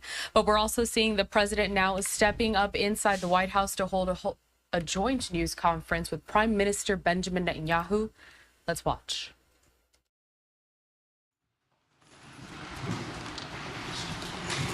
That's a lot of press. Congratulations. You bring them out. You really bring them out. Today, I'm delighted to welcome Israeli Prime Minister Benjamin Netanyahu back to the White House. It's a wonderful feeling and a wonderful event. We had fantastic talks, and thank you very much with your staff. He's the first foreign head of state to visit during our administration, and Bibi, I want to say it's an honor to have you with us. Over the past 4 years, the U.S. and the Israeli alliance has been tested more than any time in history. But the bonds of friendship and affection between the American and Israeli people have endured for generations, and they are absolutely unbreakable. They are unbreakable. I'm confident that under our leadership, the cherished alliance between our two countries will soon be stronger than ever. We had a great relationship. We had great victories together 4 years ago. Not so many victories over the past 4 years, however. In my first term, Prime Minister and I forged a tremendously successful partnership that brought peace and stability to the Middle East like it hadn't seen in decades. Together, we defeated ISIS. We ended the disastrous Iran nuclear deal, one of the worst deals ever made, by the way, and imposed the toughest ever sanctions on the Iranian regime. We starved Hamas and Iran's other terrorist proxies, and we starved them like they had never seen before. Resources and support disappeared for them. I recognized Israel's capital, opened the American embassy in Jerusalem, and got it built, by the way. Built it too, just not only designated it, but got it built at a price that nobody's seen for 40 years. We got it built. It's beautiful, all Jerusalem stone, right from nearby, and it's something that's very special. And recognized Israeli sovereignty over the Golan Heights, something that they talked about for 70 years, and they weren't able to get it, and I got it. And with the historic Abraham Accord, something that was really an achievement that was, I think, going to become more and more important, because we achieved the most significant Middle East peace agreements in half a century, but the Abraham Accords in particular, and I really believe that many countries will soon be joining this amazing peace and economic development transaction. It really is a big economic development transaction. I think we're going to have a lot of people signing up very quickly. Unfortunately, for 4 years, nobody signed up. Nobody did anything for 4 years except in the negative. Unfortunately, the weakness and incompetence of those years, those past 4 years, the grave damage around the globe that was done, including in the Middle East, grave damage all over the globe. The horrors of October 7th would never have happened if I were president. The Ukraine and Russia disaster would never have happened if I were president. Over the past 16 months, Israel has endured a sustained, aggressive, and murderous assault on every front, but they fought back bravely. You see that and you know that. What we have witnessed is an all-out attack on the very existence of a Jewish state in the Jewish homeland. The Israelis have stood strong and united in the face of an enemy that has kidnapped, tortured, raped, and slaughtered innocent men, women, children, and even little babies. I want to salute the Israeli people for meeting this trial with courage and determination and unflinching resolve. They have been strong. In our meetings today, the Prime Minister and I focused on the future, discussing how we can work together to ensure Hamas is eliminated and ultimately restore peace to a very troubled region. It's been troubled, but what's happened in the last 4 years has not been good. I want to thank Prime Minister Netanyahu for working closely with my transition team, the Special Envoy Steve Witkoff, who's here somewhere. Steve? Stand up, Steve, please. What a job you've done. What a good job you've done. Proud of you. Done a fantastic job. National Security Advisor Mike Waltz. Thank you, Mike, for working so well with us. Thank you. We have, in addition, Marco Rubio, who is on the phone right now, listening to every single word that we say, and he's going to be great. And Pete, congratulations. And Scott, congratulations. I see you're here. And Caroline's been doing a great job. She's really probably talked about more than anybody here. She's done a fantastic job, and thank you very much, Caroline. We're proud of you. But we'll only be satisfied when all of these problems are solved, and we have the team to solve them, and that's going to happen. And it's going to happen, I think, very quickly. I also strongly believe that the Gaza Strip, which has been a symbol of death and destruction for so many decades, and so bad for the people anywhere near it, and especially those who live there, and frankly, who's been really very unlucky. It's been very unlucky. It's been an unlucky place for a long time. Being in its presence just has not been good, and it should not go through a process of rebuilding and occupation by the same people that have really stood there and fought for it and lived there and died there and lived a miserable existence there.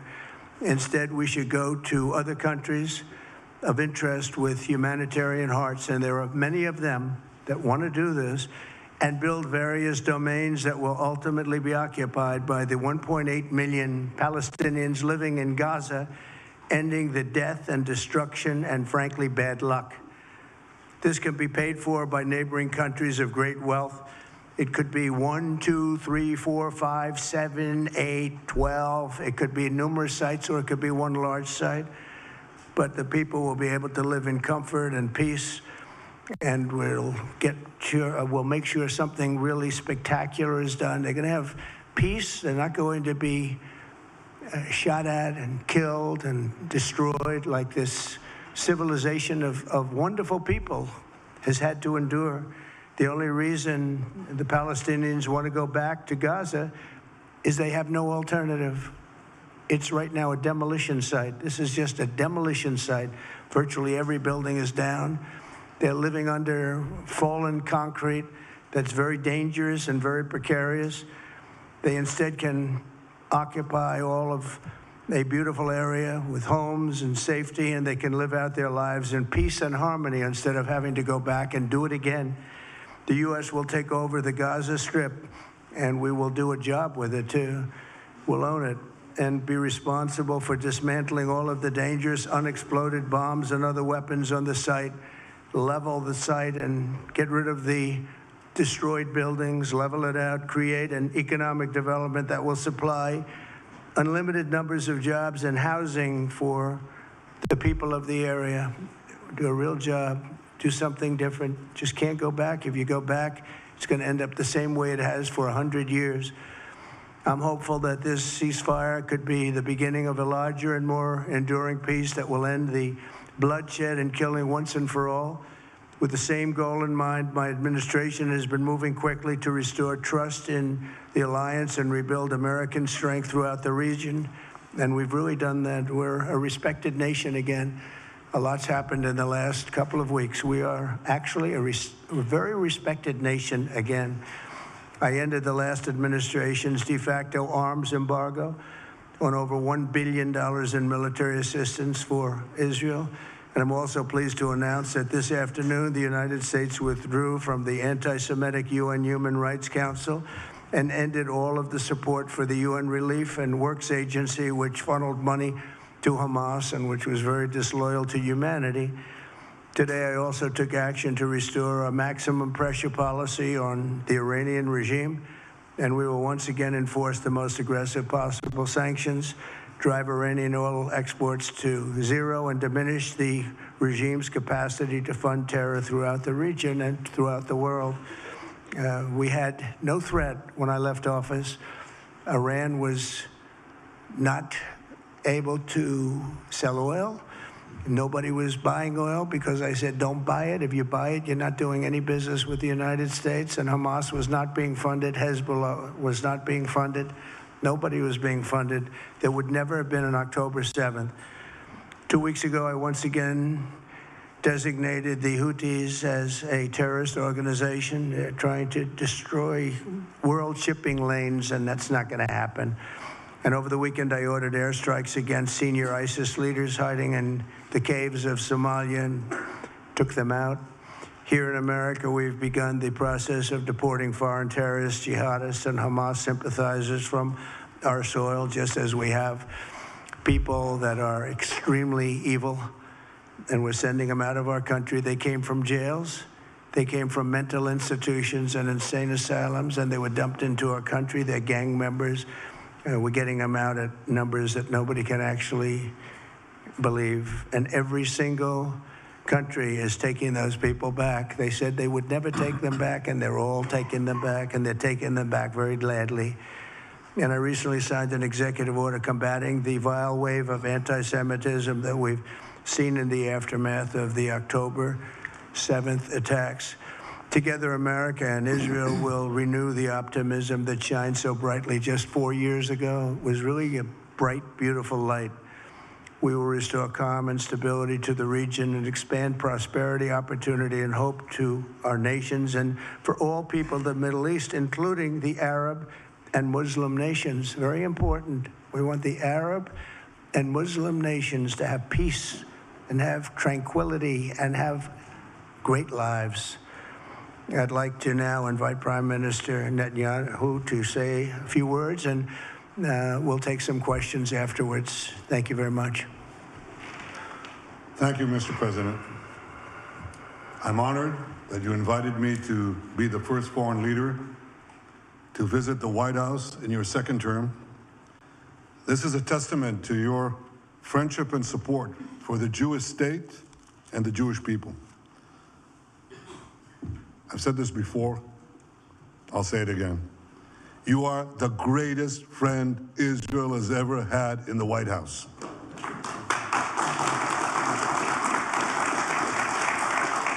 And that's why the people of Israel have such enormous respect for you. In your first term, you recognized Jerusalem as Israel's capital. You moved the American embassy there. You recognized Israel's sovereignty over the Golan Heights. You withdrew from the disastrous Iran nuclear deal. I remember we spoke about it. You said, this is the worst deal I've ever seen. I'm elected, I'm walking out of it. That's exactly what you did. And I think it speaks loudly for just common sense, just looking at things and seeing them as they are. And of course, you also brokered the groundbreaking Abraham Accords in which Israel made peace with 4 Arab states. We did this in 4 months. Nothing happened for a quarter of a century, but in 4 months, we were able, working together under your leadership, to have 4 historic peace accords. And now in the first days of your second term, you picked up right where you left off. Your leadership helped bring our hostages home, among them American citizens. You freed up munitions that have been withheld from Israel. They had been withheld from Israel in the midst of a 7-front war for our existence. And you just freed it. You ended unjust sanctions against law-abiding Israeli citizens. You boldly confronted the scourge of anti-Semitism. You stopped funding, as you just said, international organizations like UNRWA that support and fund terrorists. And today, you renewed the maximum pressure campaign against Iran. Ladies and gentlemen, all this in just 2 weeks. Can we imagine where we'll be in 4 years? I can. I know you can, Mr. President. For our part, we in Israel have been pretty busy too. Since the horrendous October 7th attack, we've been fighting our common enemies and changing the face of the Middle East. On that infamous day, Hamas monsters savagely murdered 1,200 innocent people, including more than 40 Americans. They beheaded men, they raped women, they burnt babies alive, and they took 251 people hostage to the dungeons of Gaza. And after this worst attack on Jews since the Holocaust, Iran and its henchmen in the Middle East were absolutely ecstatic. Haniya praised the massacre. Sinwar said that Israel was finished. Nasrallah boasted that Israel was, here's what he said, as feeble as a spider's web. Well, Mr. President, Haniya is gone. Sinwar is gone. Nasrallah is gone. We've devastated Hamas. We decimated Hezbollah. We destroyed Assad's remaining armaments. And we crippled Iran's air defenses. And in doing this, we've defeated some of America's worst enemies. We took out terrorists who were wanted for decades for shedding rivers of American blood, including the blood of 241 Marines murdered in Beirut. We accomplished all this with the indomitable spirit of our people and the boundless courage of our soldiers. The Bible says that the people of Israel shall rise like lions, and boy did we rise. Today, the roar of the Lion of Judah is heard loudly throughout the Middle East. Israel has never been stronger, and the Iran terror axis has never been weaker. But as we discussed, Mr. President, to secure our future and bring peace to our region, we have to finish the job. In Gaza, Israel has 3 goals: destroy Hamas's military and governing capabilities, secure the release of all of our hostages, and ensure that Gaza never again poses a threat to Israel. I believe, Mr. President, that your willingness to puncture conventional thinking that has failed time and time and time again, your willingness to think outside the box with fresh ideas will help us achieve all these goals. And I've seen you do this many times. You cut to the chase. You see things others refuse to see. You say things others refuse to say. And after the jaws drop, people scratch their heads and they say, you know, he's right. And this is the kind of thinking that enabled us to bring the Abraham Accords. This is the kind of thinking that will reshape the Middle East and bring peace. We also see eye to eye on Iran. That's the same Iran that tried to kill us both. They tried to kill you, Mr. President. They tried through their proxies to kill me. We're both committed to rolling back Iran's aggression in the region and ensuring that Iran never develops a nuclear weapon. Mr. President, ladies and gentlemen, Israel will end the war by winning the war. Israel's victory will be America's victory. We will not only win the war, working together, we will win the peace. With your leadership, Mr. President, and our partnership, I believe that we will forge a brilliant future for our region and bring our great alliance to even greater heights. Thank you. Thank you very much, baby. Very nice. Thank you. And J.D. Vance, everybody. J.D., please, Vice President, stand up.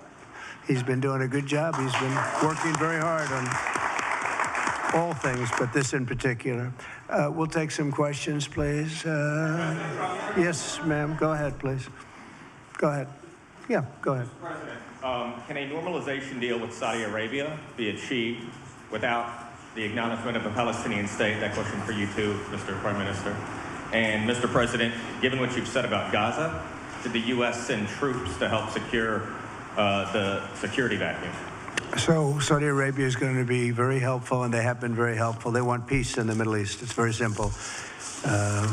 We know their leader and their leaders very well. They're wonderful people, and they want peace in the Middle East.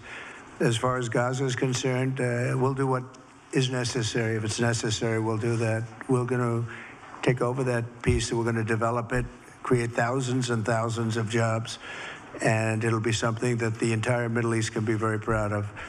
But everybody feels that continuing the same process that's gone on forever, over and over again, and then it starts, and then the killing starts, and all of the other problems start, and you end up in the same place, and we don't want to see that happen. So by the United States, with its stability and strength, owning it, especially the strength that we're developing and developed over the last fairly short period of time, I would say really since the election, I think we'll be a great keeper of something that is very, very strong, very powerful, and very, very good for the area, not just for Israel, for the entire Middle East. Very important. And we'll, again, have thousands of jobs, and there'll be jobs for everyone, not for a specific group of people, but for everybody. Okay, please. I think peace between Israel and Saudi Arabia is not only feasible, I think it's going to happen. I think if we had another half a year in your first term, it would have already happened. True. Many, many more. I agree. Many more nations. I think you can't prejudge and pre-guess how we'll achieve it, but I'm committed to achieving it. And I know the president is committed to achieving it, and I think the Saudi leadership is interested to achieve it. So we'll give it a good shot, and I think we'll succeed. Yeah, please go ahead. First of all, President Trump, did you hear from Prime Minister Netanyahu at the meeting guarantees that ceasefire will hold, including phase 2? And Prime Minister Netanyahu, why are you refusing to set up a national commission to investigate the failure of October 7th? Well, I can't tell you whether or not the ceasefire will hold. We've done, I think, a very masterful job. We weren't helped very much by the Biden administration, I can tell you that. but we've gotten quite a few hostages out. We're going to get more out. But we're dealing with very complex people, and we are going to see whether or not it holds. We certainly want to have more come out. They've come out damaged in many ways, very damaged people. But they're going to get better, and they're going to be strong, and they're going to have a good life. And we hope to get as many as possible out. Whether or not it holds, I don't know. We hope it holds. We hope it holds. I think that at the appropriate time, which I think will enable us to really investigate what happens, what were the causes of the failures, by an independent commission that will be accepted by the majority of the people. We don't want it accepted by one half of the people and not the other. I think we should have it, and we should find out exactly what happened. I'm insisting on it. And believe me, it'll surprise a lot of people when it happens. Kelly, go ahead. You are outlining something that is really quite striking tonight. You are talking about... Thank you, Mr. President, Mr. Prime Minister. You are talking tonight about the United States taking over a sovereign territory. What authority would allow you to do that? Are you talking about a permanent occupation there, redevelopment? And Mr. Prime Minister, do you see this idea as a way to expand the boundaries of Israel and to have a longer peace, even though the Israeli people know how important that land is to you and your citizens, just as the space is inherited by the Palestinians as well? I do see a long-term ownership position, and I see it bringing great stability to that part of the Middle East and maybe the entire Middle East. And everybody I've spoken to, this was not a decision made lightly. Everybody I've spoken to loves the idea of the United States owning that piece of land, developing and creating thousands of jobs with something that will be magnificent in a really magnificent area that nobody would know. Nobody can look because all they see is death and destruction and rubble and demolished buildings falling all over. It's just a terrible sight. I've studied it. I've studied this very closely over a lot of months, and I've seen it from every different angle. And it's a very, very dangerous place to be, and it's only going to get worse. And I think this is an idea that's gotten tremendous, and I'm talking about from the highest level of leadership, gotten tremendous praise. And if the United States can help to bring stability and peace in the Middle East, we'll do that. Bibi? I mentioned again tonight our three goals, and the third goal is to make sure that Gaza never poses a threat to Israel again. President Trump is taking it to a much higher level. He sees a different future for that piece of land that has been the focus of so much terrorism, so many attacks against us, so many trials and so many tribulations. He has a different idea. And I think it's worth paying attention to this. We're talking about it. He's exploring it with his people, with his staff. I think it's something that could change history. And it's worthwhile really pursuing this avenue. Yeah, please, go ahead. Go ahead. Right. A question for you. Can you hear me? Yeah. So before rebuilding Gaza again, obviously we'll take all the hostages, and one of them is Don Alexander, an American who is alive. How will you be assured that you will take out all the hostages and then rebuild? We're working very hard to get all the hostages. The word is all, and we are working very hard. So far, it's been moving along fairly rapidly, pretty much on schedule. I'd love to have them all out at one time, but we're taking them out, and tomorrow more are being released, and over the days more, and then we'll go into a phase 2. But we'd like to get all of the hostages, and if we don't, it will just make us somewhat more violent. I will tell you that, because they would have broken their word. Mr. Witkoff and his entire group have been working 24 hours around the clock, and they want them out, and promises have been made to them, and we'll see whether or not those promises will be kept. But we want all the hostages, that's right. How much time do you think it will take? Mr. President, do you support support Israeli sovereignty in Judea and Samaria, areas which many believe is the biblical homeland of the Jewish people? Well, we're discussing that with many of your representatives. You're represented very well, and people do like the idea, but we haven't taken a position on it yet. But we will be we'll be making an announcement probably on that very specific topic over the next 4 weeks. Go ahead, please. Please. Thank you so much, Mr.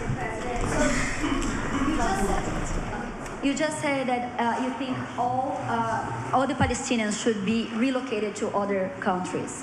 Does that mean that you do not support a two-state solution? It doesn't mean anything about a two-state or one state or any other state. It means that we want to have, we want to give people a chance at life. They have never had a chance at life because the Gaza Strip has been a hellhole for people living there. It's been horrible. Hamas has made it so bad, so dangerous, so unfair to people. And by doing what I'm recommending that we do, it's a very strong recommendation, but it is a strong recommendation. By doing that, we think we're going to bring perhaps great peace to long beyond this area. And I have to stress, this is not for Israel. This is for everybody in the Middle East, Arabs, Muslims. This is for everybody. This would be where they can partake in terms of jobs and living and all of the other benefits. And I think it's very important. It just doesn't work the other way. You know, you can't keep trying. They just has been going along for so many decades, you can't even count. You just can't keep doing. You have to learn from history. You can't keep doing the same mistake over and over again. Gaza is a hellhole right now. It was before the bombing started, frankly.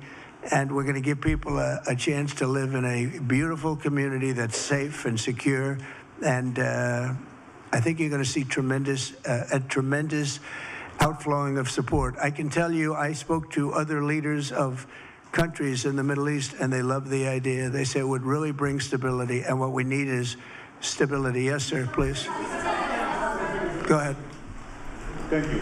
Are you still committed to imposing sanctions on the ICC, despite the move being stalled in the Senate? And please, a question for the Prime Minister as well. The President has been very clear about his desire to achieve a deal with Saudi Arabia. How do you settle this if Israel is required to renew the war against Hamas in the future? Go ahead, Bibi. I think everybody understands that just as the President fought and defeated Al-Qaeda and ISIS, that we can't leave Hamas there because Hamas will continue the battle to destroy Israel. They'll do, you know, when in this temporary ceasefire, one of their leaders comes out, you know what he says? We're going to do October 7th again, except we'll do it bigger. So obviously, you can't talk about peace neither with Hamas or in the Middle East if this, toxic, murderous organization is left standing. Any more than you could make peace in Europe after World War II if the Nazi regime was left standing and the Nazi army was left standing. You want a different future? You got to knock out the people who want to destroy you and destroy peace. That's what we're going to do. I think that will also usher in, actually, the peace with Saudi Arabia and with others. And I think there will be others, too. Yes, ma'am. Go ahead. My name is Afghanistan as a high expectation from you. Do you have any plan to change Afghanistan situation? Are you able to recognize Taliban? Because I'm an Afghan journalist, Afghan suffered woman. Any comment about Afghanistan? What's your future plan for Afghan people, especially Afghanistan? I have a little hard time understanding you. Where are you from? Actually, it's a beautiful voice and a beautiful accent. The only problem is I can't understand a word you're saying. But I just say this, good luck, live in peace. Go ahead, please. That's okay, yeah, please. Prime Minister, you said earlier today that it was tough for you to implement these sanctions on Iran, but you did indicate that you were willing to negotiate with them. What would that look like, and are you in conversations with them? And the same for the Prime Minister. I hated doing it. I want Iran to be peaceful and successful. I hated doing it. I did it once before. and we brought them down to a level where they were unable to give any money. They had to survive themselves, and they had no money. They were essentially broke, and they had no money for, as I said, Hezbollah. They had no money for Hamas. They had no money for any form of terror. The 28, if you call it, the 28 sites of terror, they had no money for any of it. They had to do their own and focus on their own well-being. And I hated to do it then, and I hate to do it just as much now. And I say this, and I say this to Iran, who's listening very intently. I would love to be able to make a great deal, a deal where you can get on with your lives and you'll do wonderfully. You'll do wonderfully. Incredible people, industrious, beautiful, just an unbelievable group of people in Iran. And I know them well, have many friends from Iran and many friends that are Americans from Iran, and they're very proud of Iran. But I hated to do it, just so you understand. And I hope we're going to be able to do something so that it doesn't end up in a very catastrophic situation. I don't want to see that happen. I really want to see peace, and I hope that we're able to do that. They cannot have a nuclear weapon. It's very simple. I'm not putting restrictions. They cannot have one thing. They cannot have a nuclear weapon. And if I think that they will have a nuclear weapon, despite what I just said, I think that's going to be very unfortunate for them. If, on the other hand, they can convince us that they won't, and I hope they can. It's very easy to do. It's actually very easy to do. I think they're going to have an unbelievable future. Yeah, please, sir, go ahead. You just laid out your plan for Gaza. Yes. Can you lay out your plan for Ukraine and also... For Ukraine? For Ukraine, yes. You consider yourself a strong leader. You blamed your predecessor for letting Russia to take over Ukraine. Will you demand from Putin to get out of Ukraine, from sovereign territory of Ukraine? So we're dealing right now in the subject. I don't want to spend a lot of time because we're here for another reason, but we are having very good talks, very constructive talks on Ukraine. And we are talking to the Russians. We're talking to the Ukrainian leadership. It would have never happened. That would have never happened. It should have never happened. I get reports every week, the number of soldiers, mostly soldiers now. The cities have been largely demolished. You talk about a very sad sight to see. We talk Gaza. Well, many of these cities look as bad as Gaza and worse, what's happened to them.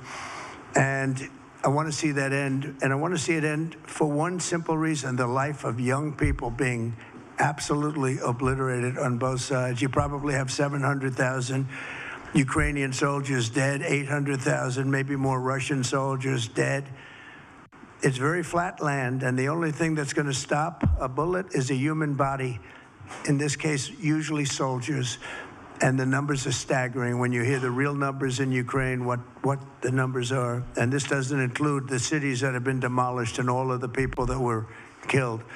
So I want to see it stopped. We're having very good talks, and I think we're going to get it. I think something will be hopefully dramatically, it will rise above everything. You can't let this continue. This is an absolute slaughter that's taking place on the beautiful farmlands of Ukraine, and we have to stop it. We can't let this continue. It is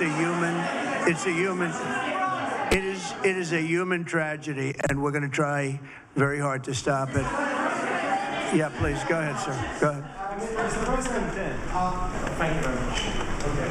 Mr. President, what's your view about Palestinian leader Abbas' role in all the regional changes you want to do? And the question for the Prime Minister, what's your view on President Trump wanting to reach a deal with Iran and also a much more active military stance towards? Go ahead, baby. Go ahead. I think the president just said something that I think is the pivot of everything that we're talking about. He said Iran cannot have a nuclear weapon. And we fully agree with that. If this goal can be achieved by a maximum pressure campaign, so be it. But I think the most important thing is to focus on the goal, which the president just did, and I fully agree with him. Well, I said it, and he said it very well. It's a campaign of pressure to see if we can get something done. He doesn't want to do what some people think will automatically happen because they're very difficult people to deal with, as you know. But if we could solve this problem without warfare, without all of the things that you've been witnessing over the last number of years, it would be, I think it would be a tremendous thing. Go ahead, please.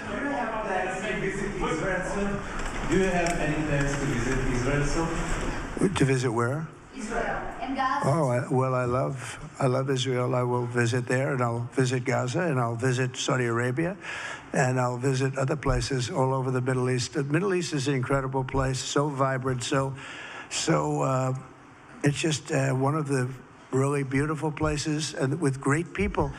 And I think a lot of bad leadership has taken place in the Middle East that's allowed this to happen. It's just terrible. And that includes on the American side, by the way. We should have never gone in there a long time ago, spent trillions of dollars and created so much death. So that includes Americans. But yeah, I'll be visiting a lot of different places in the Middle East. I've been invited everywhere, but I will be visiting some, yeah. Okay. Let's go. Caitlin, go ahead. Caitlin. Thank you so much, President Trump. Caitlin, follow go up ahead. on what you were saying there. Say it. Go ahead, please. Just to follow up on what you were saying about the Gazans leaving Gaza, going to other countries. One, where exactly are you suggesting that they should go? And two, are you saying they should return after it's rebuilt? And if not, who do you envision living there? I envision world people living there, the world's people. I think you'll make that into an international, unbelievable place. I think the potential in the Gaza Strip is unbelievable. And I think the entire world, representatives from all over the world will be there, and they'll live there. Palestinians also. Palestinians will live there. Many people will live there. But they've tried the other, and they've tried it for decades and decades and decades. It's not going to work. It didn't work. It will never work. And you have to learn from history. History has, you just can't let it keep repeating itself. We have an opportunity to do something that could be phenomenal. And I don't want to be cute. I don't want to be a wise guy, but the Riviera of the Middle East, this could be something that could be so bad. This could be so magnificent. But more importantly than that is the people that have been absolutely destroyed that live there now can live in peace in a much better situation because they're living in hell. And those people will now be able to live in peace. We'll make sure that it's done world class. It'll be wonderful for the people. Palestinians mostly we're talking about. And I have a feeling that despite them saying no, I have a feeling that the king in Jordan and that the general president, but that the general in Egypt will open their hearts and will give us the kind of land that we need to get this done. And people can live in harmony and in peace. Thank you all very much. Thank you. Thank you very much. Thank you.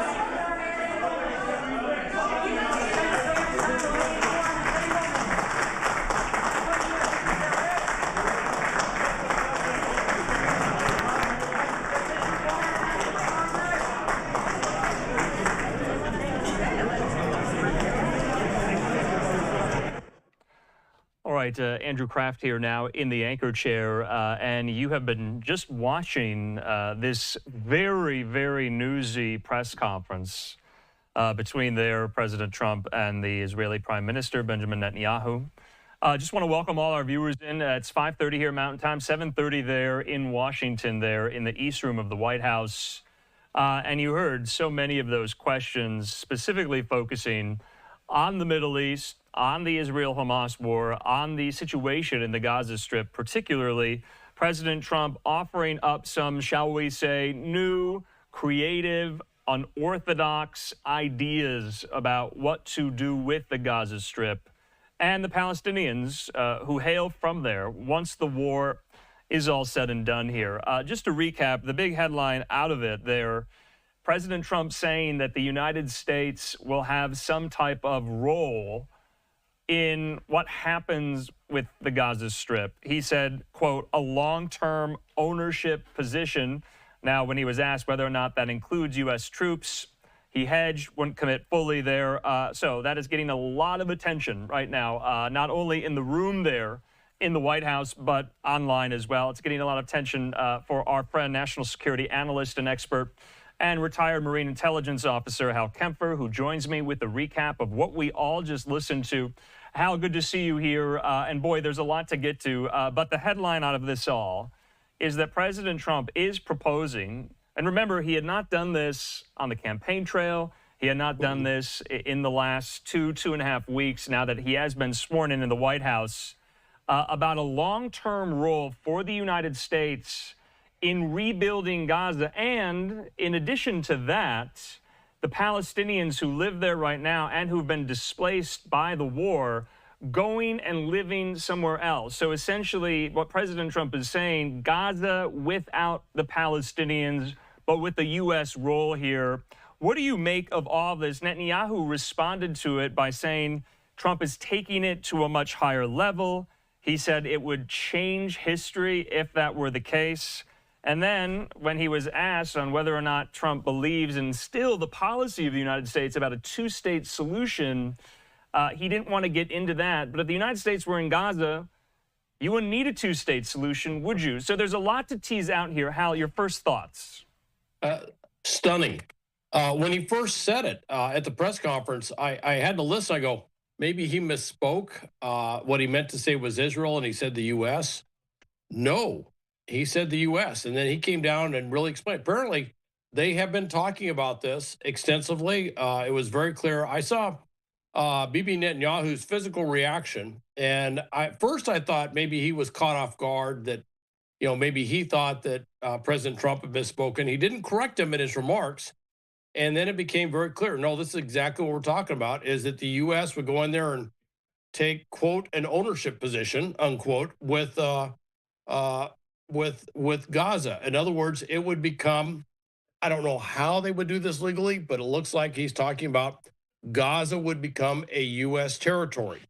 This is stunning. I frankly, I have to go back to the end of World War II and World War I to find comparable situations where the U.S. stepped in and took over these areas far afield and made them U.S. territory. And in the Pacific, we did it after World War II.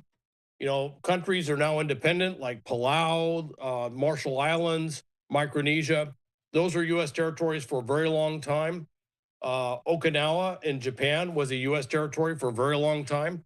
These things did happen after World War II, but I've never seen anything put forward quite like this. And let's just say there's a lot of diplomacy, a lot of negotiation that has to happen, because you would have to have pretty much almost all the Arab leaders across the Middle East, not Iran, but you'd have to have certainly the King of Jordan. You'd have to have the President of Egypt would have to fervently agree. I don't see where the Gulf states could do this without having the 100% approval of the Gulf Cooperation Council, which includes Saudi Arabia. They would all have to weigh in. It is to say it's a bold proposal is to put it lightly. Yeah. I've just never seen anything like this. I have heard expressions over the years that if they could just figure out the political problem with Gaza, it could really become, like they used to refer to Lebanon as the Paris of the Middle East, or the Paris of the Mediterranean, that Gaza could become something comparable to, say, what Abu Dhabi or Dubai were at one time, before they, at the early stages when they were developing. They said, look, it's a great location. Yeah.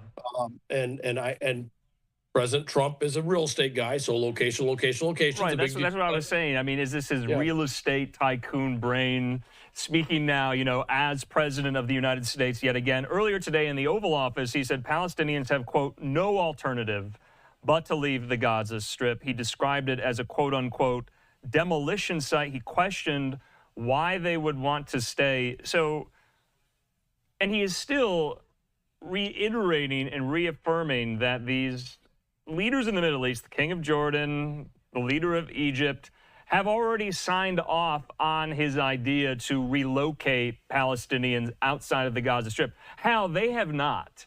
And there was a joint letter over the weekend by several Arab nations essentially saying they will not take in Palestinian refugees, much like they have not throughout the duration of this entire conflict here Is this Trump just being Trump by the more times you say it, maybe the likelihood or the reality of it actually happening goes up? But they haven't agreed to do that here. So if they haven't agreed, they being Egypt, Jordan, Qatar, and the like, they haven't agreed to take Palestinians and relocate them outside of the Gaza Strip. And the United States is going to come in and do what they will with the Gaza Strip. He was asked if U.S. troops will be deployed to take over Gaza. He said, we'll do what's necessary. We'll take it over and develop it here. There are some contradictions in these statements here. So do you think this will be a little more fully fleshed out now that this is out there in the ether? Well, what I will say is I did hear him say something that maybe he was rephrasing that, where he kind of indicated that they weren't willing to accept them now, but he felt that they would. He kind of expressed his friendship, a close relationship with King of Jordan and the president of Egypt, and of course with Saudi Arabia as well.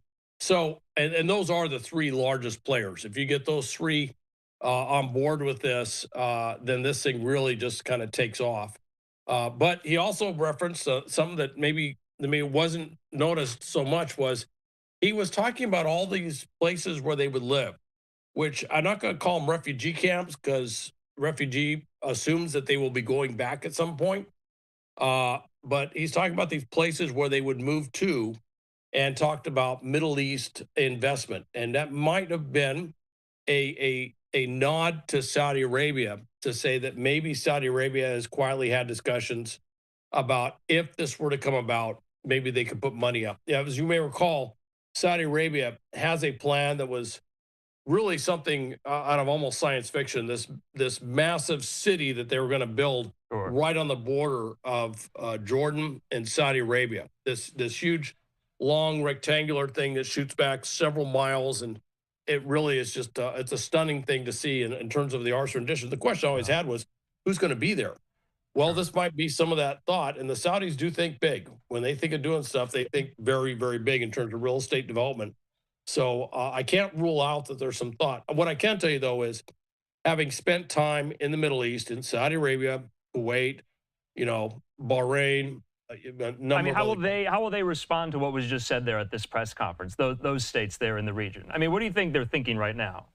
They don't want more Palestinian refugees. I can tell you that. I imagine that if I was in Kuwait, about what he said about the United States' role, about the United States' role, Hal. That is entirely new.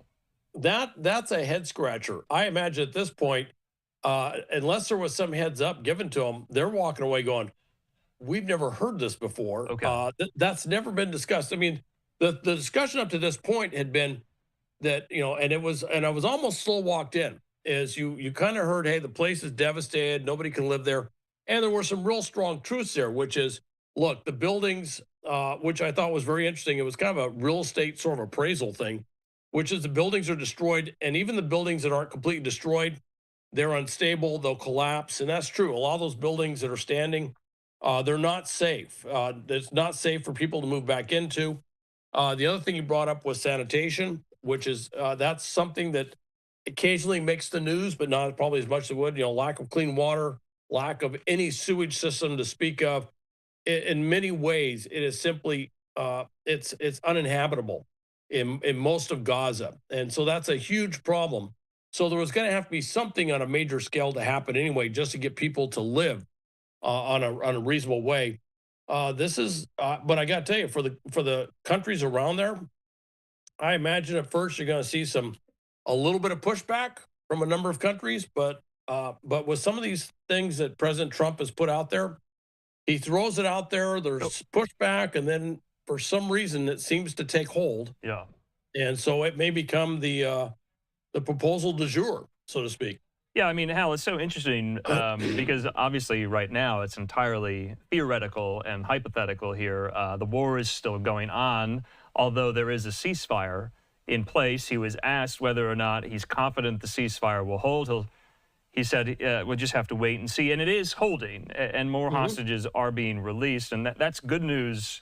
But right now we're talking about something kind of purely hypothetical, even though, Hal, that President Trump just kind of floated it out there and then doubled down on it repeatedly when asked about it.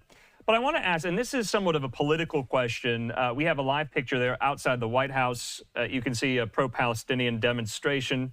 You see some Palestinian flags and the traditional headscarf, the keffiyeh there, worn by many of these demonstrators. How the political question, lastly, I want to go to is, for those supporters of the president, for those who voted for him in the last election, when he made promises that he did not want to expand the footprint of the United States in foreign lands, i.e. start new wars or gain new territories, what do you think they're thinking, especially with all the talk about Greenland and the talk about retaking back control of the Panama Canal, and now this latest idea of the United States having a presence and a role in rebuilding Gaza, the Gaza Strip, without Palestinians, apparently. He said anyone can come in.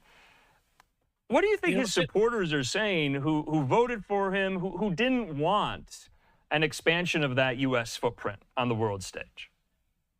Some of them have to be kind of wondering, because this puts the U.S. in a sovereign territorial way in a part of the world we've never been before.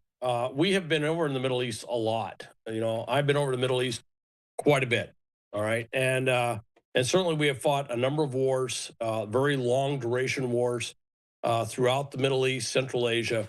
But this actually puts us as a stakeholder, if you will, owning a key piece of terrain in what is a very volatile region. It is really, and when you add on to this, you know, the Greenland proposal, you know, the sort of, I don't know if you want to say trolling Canada to be the 51st state or something like that. And then you talk about taking back the Panama Canal. I'm sure some of his supporters are wondering, this is like a new manifest destiny in terms of where the U.S. is going in terms of acquiring new territory. It's big. You know, it's interesting. Sometimes I've heard the expression of the Chinese Belt and Road Initiative and what China does. They said, if you really want to understand it, go back and look at the British Empire in the 18th century. And they said, all of a sudden, things will become clear. I'm starting to look at this and say, this does have certain manifestations of what the British Empire used to do, taking a foothold in a key area, not taking the whole area, but taking a foothold in a key area where they could extend their influence. And for the U.S., it really is, it's fascinating. You know, we're one of the things strategically, militarily, Iraq is problematic. Iraq, we have a presence there, but the government is predominantly Shiite. They lean towards their relationship with Iran. And even though we have basing rights there, and we have a very large base that I've spent some time at, that we've used for a number of things, that probably won't last forever. Okay. And we probably got to look for another footprint in the Middle East. And so this opens up another footprint opportunity that probably wasn't there before. So again, it's very preliminary. I'm just kind of throwing things out there because, frankly, I'm still kind of trying to absorb what the president has just proposed. So, Hal, I just wanted to ask you lastly, I mean, now that Netanyahu is there and he was speaking alongside the president, I mean, what is he going to say behind the scenes to Trump about that very idea? Because you and I, throughout the duration of this war, have talked about the day after, what's going to happen with the Gaza Strip. Any role for the United States has never been brought up. It was always about whether or not Hamas would be there in some capacity, the Palestinian Authority, other states in the Middle East, whether Israel would have some type of role. Never the United States. Do you think Netanyahu is going to talk to him about this idea? He and his advisors, do you think they'll throw cold water on it? Do you think they'll try to talk him out of it? Or do you think that he will take the idea and move forward with it and want to work together with Trump on it? Or will he dismiss it outright? I think Netanyahu, well, he said from the press conference, he seemed to be somewhat in concurrence with it, from what I can gather. The interesting thing is it solves a lot of problems. You know, the issue was, look, the Arab countries in the Middle East were not thrilled with the idea of putting peacekeeping forces into Gaza after that. That had never been met with any great reception, from what I could gather. All right. And certainly having, IDF, Israeli troops remaining in Gaza was going to be very problematic. And that was something that was being negotiated out. Now we're looking at something completely different. You know, the Arab countries say, well, that's great. We don't have to put our troops in harm's way. dealing with the problem of a resurgent Hamas trying to reestablish itself in the Gaza Strip solves a problem for them on the one hand. The other problem, though, of course, is they're going to have to house or put up some sort of thing to keep Palestinians on their own territory. That's another issue. But it does solve that problem. And it solves a problem for Israel in that they have a very reliable security presence in Gaza, one that they can say, look, we're absolutely sure that they're not going to let a resurgent Hamas or PIJ or anything else attack Israel from the Gaza Strip. So in that regard, it solves a lot of problems. Although, as we've discussed, it creates other issues that are going to take a long time to resolve and to work through and negotiate. All right, Hal Kemper, as always, we can't thank you enough. We were going to talk to you a little bit later on tonight about not only this press conference, but also Secretary of State Marco Rubio's trip to Central America, which you and I have discussed offline, which has somewhat yielded some results here, both in Panama and also El Salvador. We'll get to that another time, Hal. Can't thank you enough, but of course, preempted by news that Trump makes. That seems to be the theme in the last 3 weeks here. Hal, good to see you. Good to see you, Andrew. All right, in the meantime here, we're just getting started. We had to get that. We had to break that all down. It's important. It's newsy. It's extremely, extremely new. And you know, if you're not new to Live Now, we've been covering the war between Israel and Hamas since October 7th of 2023. And that was a brand new element into it. And remember, the war is still ongoing. Yes, there's a ceasefire in place. But once that ceasefire is over, whether or not the first phase will last, remember, it's 42 days in length, we just don't know what will happen. And many of Netanyahu's detractors are there outside the White House gates right now. You're looking at them. Of course, some of them hoisting Palestinian flags. You see some of the signs there, and viewer discretion is advised on some of the signs, of course. Can't always control these images that we get available to us. But this is right outside the White House gates. I believe it's near Lafayette Square there. We do have a live picture also outside the White House where Netanyahu and Trump welcomed each other. They did what in journalist jargon is known as a quick pool spray in the Oval Office, taking questions from reporters. And then you just watch live that joint press conference. So what we want to do right now, we want to take a quick commercial break. I'm Andrew Kraft. Good to be with you. Was off yesterday. A lot more to get to. We'll see you after the break.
And welcome back here to Live Now from Fox. I'm Andrew Kraft. We do just want to get a brief update right now. Let's go to the Senate floor. We're being told right now senators are voting. This is a live picture on the confirmation of Trump's pick to be the next Attorney General, Pam Bondi. Of course, Bondi, a former Attorney General herself in the state of Florida.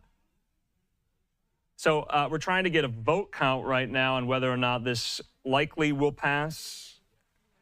But of course, you know, this is kind of second time's a charm for President Trump with this specific pick. As you know, he tapped former Congressman Matt Gaetz to lead the Department of Justice. And then, of course, Gaetz ultimately withdrew from consideration for the position after a number of different matters, especially including the release of the report compiled by the House Ethics Committee into some of these allegations against his personal behavior specifically here. So I want to go back out live. We do have this picture there on the Senate floor. And so you can see there.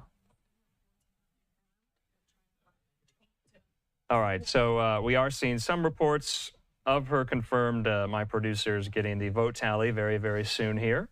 But in the meantime, I just want to put up these names that you have here of the now cabinet that is slowly coming together for President Trump. Of course, you know, Rubio unanimously confirmed as Secretary of State, then John Ratcliffe at CIA, then Pete Hegseth at the Pentagon, then Kristi Noem at the Department of Homeland Security, then Scott Bessent at the Treasury Department, and then Sean Duffy at the Department of Transportation. As you know, his first day on the job was the tragic mid-air collision between that Army Black Hawk helicopter and the American Airlines regional jet. We also have some more confirmations as well. Let's take some just in the last few days. And that, of course, includes former Georgia Republican Congressman Doug Collins, friend of Live Now, to be the next Secretary of Veterans Affairs. And we also have yesterday Chris Wright as the next Secretary of Energy. So we're working on getting some confirmation that this confirmation is confirmed for Pam Bondi as the next Attorney General of the United States. So once we get that, we'll bring that to you. In the meantime here, I want to bring into the conversation our friend there at the Washington Examiner, Christian Daytok, who was just at that White House joint press conference between President Trump and Bibi Netanyahu. He joins me. Christian, good to see you here. And boy, this was quite newsy. We want to talk to you about a lot of stuff. Let's first focus on that. It seemed like there was maybe gasps in the room. I saw a lot of reporters' faces, and they looked quite stunned, to be honest, that, you know, President Trump floated this idea of possibly having the United States, you know, have some role in the rebuilding of the Gaza Strip completely. How did it go over in the room? Well, I hope I wasn't one of those faces that seemed too surprised, Andrew, but it was quite shocking. And let's be straight, this wasn't just President Trump talking about the U.S. having a role in rebuilding Gaza. He's talking about a full-on takeover of that 140 square mile plot of land and what he called a long-term occupation. He went on to go and say that when they're done with Gaza, they're going to do, quote, a very good job. And people will look at it as the Riviera of the Middle East. Of course, there are concerns entering office with Trump that he would try and redevelop Gaza somehow and make a resort location where the Palestinian people used to live. Now, earlier in the day, Trump had been talking about how Arab nations do need to take in these Palestinian refugees. But so far, no Arab countries have come forward to accept President Trump's proposal. Okay, so quite active outside the White House right now. That's a live picture outside where you are going. You know, I just wanted to talk with you since you're in the briefing a lot. You're in these news conferences. You're also sometimes traveling with the president. Can you offer just briefly kind of a juxtaposition with the Biden administration and the press access and the amount of times we see the president on kind of an hour-to-hour, day-by-day basis compared with Biden and Trump, there is a marked difference, is there not? Without a doubt, through these first 2.5 weeks or so, you know, we've heard from Trump more than a dozen times speaking with reporters. Today alone, he took questions on 3 separate occasions, including that press conference with Prime Minister Netanyahu. I do think, of course, the Biden team's strategy was to keep the former president away from reporters. But we should have learned from President Trump's first term in office, that's just simply not how he operates.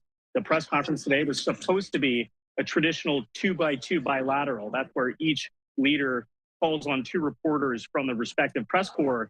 But again, we had upwards of 10, 12, 15 questions where President Trump was calling on both members of the U.S. press and the Israeli press. It does seem shocking after the last 4 years of the Biden administration, but it's really just par for the course when it comes to how Trump interacts not only with the media, but with his supporters when he's off on the campaign trail there last year, or when he might be, you know, traveling across the country. He has talked about how he wants to visit more of the United States than he did during his first term in office, and potentially even travel abroad. He, when asked earlier today, said he wants to very soon visit both Israel and Gaza to check on the progress that the U.S. could potentially be making here very shortly. Yeah, Christian, you know, while we have you, because there's so much happening there at the White House, I just want to touch on a few things that a lot of our viewers are interested in, especially an update on the federal workforce buyout. They have until Thursday, they meaning, all 2 million federal employees, to resign, and then they can accept their pay until, September, but they will not ultimately go back to their jobs. According to Bloomberg, more than 20,000 employees, that's only about 1% of the federal workforce, have signed up for an offer to quit their jobs in exchange for a deferred resignation deal here. Now, from what I was hearing last week, the administration expects around 10% of the federal workforce to do this. Only around 20,000 have done this so far. What is going to happen with this idea out there for federal workers? Will they actually resign and get that back pay or not? We're seeing some back and forth here. There is some kind of discrepancies in the rollout of this, is there not? There's been discrepancies in the rollout. There's also been some misreporting about who actually can sign up for the DRP, like you mentioned. It's not actually going to be all 2 million federal employees. Any national security related agency, whether that's at DHS or at the Pentagon, they are not eligible. That's because the Trump administration, of course, in pursuing their deportation agenda, wants as many ICE and CBP officers as possible, and they don't have time to staff up. Also, when you talk about President Trump's forced posture regarding now a potentially new situation, a new deployment in the Middle East, he's talked about working with the Mexican government to conduct military operations against the cartels. They don't want to be starting over from scratch. Okay. But that 10% estimate that you threw out there, that is what the White House was expecting. And so far, just 2 days before that February 6th deadline, they're falling far short of that number. So it could mean that federal workers would be coming back to the workforce, working in person like President Trump has demanded, or it could mean that some of these career civil servants, based on what they're seeing happen at USAID or Treasury, they could outright resign their positions, and that would leave the Trump administration in a bind as they're trying to implement their policies. Yeah, I mean, Christian, Fox Business obtained a memo today sent out from the Office of Personnel Management, which was sent out to department agencies to clarify questions that employees have on this. Notably, in the memo, it says the deferred resignation offer is legally binding on the government. And if the government were to say, renege on this offer, then the employees would be, quote, entitled to request a rescission of his or her resignation here. So that's really, really interesting. So this memo is leaving open the door for the U.S. government, to tell these federal workers, a federal worker, that, no, you got to stay in your job. It is, and I think that just sort of adds to the confusion which with this has been rolled out. Of course, it was first leaked to the media. Then we got formal confirmation from the White House and from OPM. And if you look forward to where the federal workforce needs to be come the spring, when a potential government shutdown could be happening if Republicans in Congress can't get their act together and agree on a vehicle to advance those spending policies, this could be a major disaster in Trump's face. Because again, this DRP was put forth as sort of an olive branch because Donald Trump wants to shrink the federal bureaucracy, cut federal spending, but at the same time, he's trying to do it in a way where it won't leave all of these hundreds of thousands, if not millions of workers in a lurch without a job. That's certainly not going to be good for his approval rating. And that's one of the metrics that Donald Trump cares about the most. Have you spoken to any federal workers? I'm just kind of curious. I mean, there's so many of them about how this is kind of going down, how this is being received. I have. I've spoken to some who plan on taking that offer. I've spoken to some workers who said they will be returning to the office. I think ultimately people are trying to wait until the very last minute because there is this sense of confusion around not only whether they will be essentially furloughed but paid out through the remainder of the program next fall, or excuse me, this coming fall, or if they still need to work remotely like they've been doing since 2020 and the COVID pandemic. I'm sure we'll have more information tomorrow, maybe even Thursday morning before this deadline actually hits. But that's just sort of the state of play here in Washington. Of course, it's one of the centers of the largest federal workforce across the country.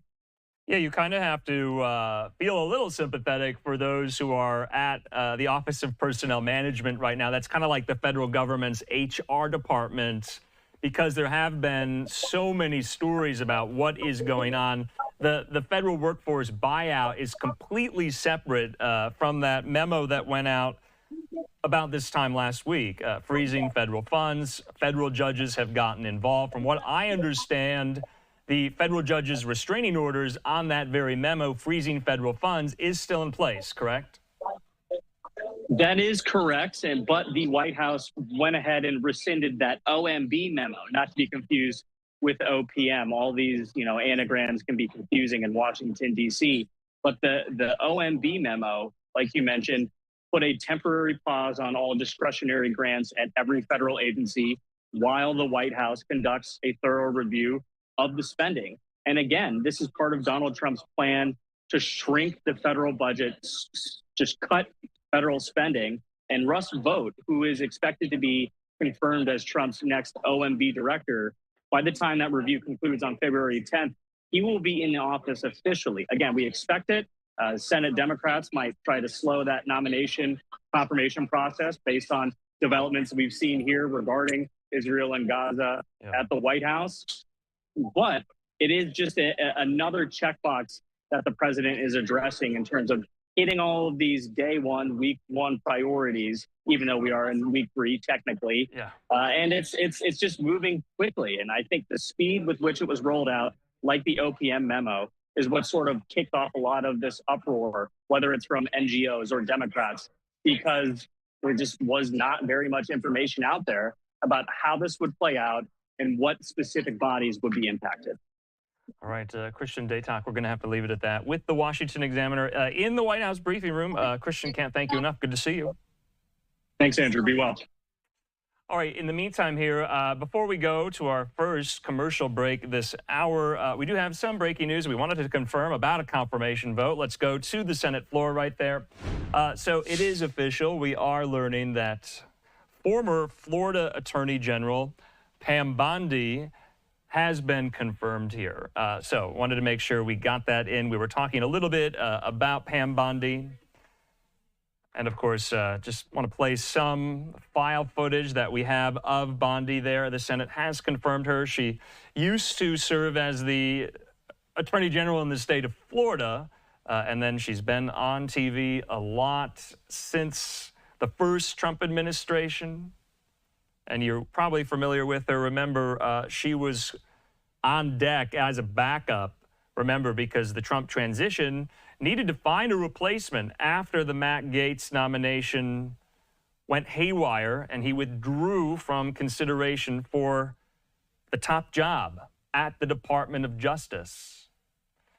So she has been confirmed here. I want to put this graphic we made of some of the more recent Senate confirmations for Trump's cabinet as it continues to be confirmed. So, EPA Administrator Lee Zeldin was confirmed last week, as well as Interior Secretary Doug Burgum, former governor of North Dakota.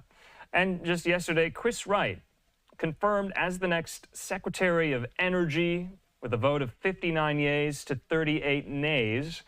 And then Doug Collins, he will be going to the VA, and that confirmation vote 77 yeas, 23 nays, and just moments ago, Attorney General now, Pam Bondi. She hasn't been sworn in yet. The vote just took place, but 54 yeas, 46 nays there. So, like I said, the Trump cabinet, the Trump 2.0 cabinet, slowly coming together here. So, let's take that first commercial break. When we come back, though, we're still diving into so much of this news emanating from the Trump White House, including the tariff war that wasn't, if you will, with Mexico, with Canada and China. Those announcements being made over the weekend, and some concessions being extracted by President Trump from Justin Trudeau and Claudia Sheinbaum, though the 10% tariff on China going into effect, China retaliating with a 15% tariff of their own. We'll be talking about what this means for the economy after the break.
And welcome back here to Live Now from Fox. I'm Andrew Kraft. That was a busy hour. We got another busy hour ready to go for you. Of course, we still have a live picture there on the Senate floor, as you can see.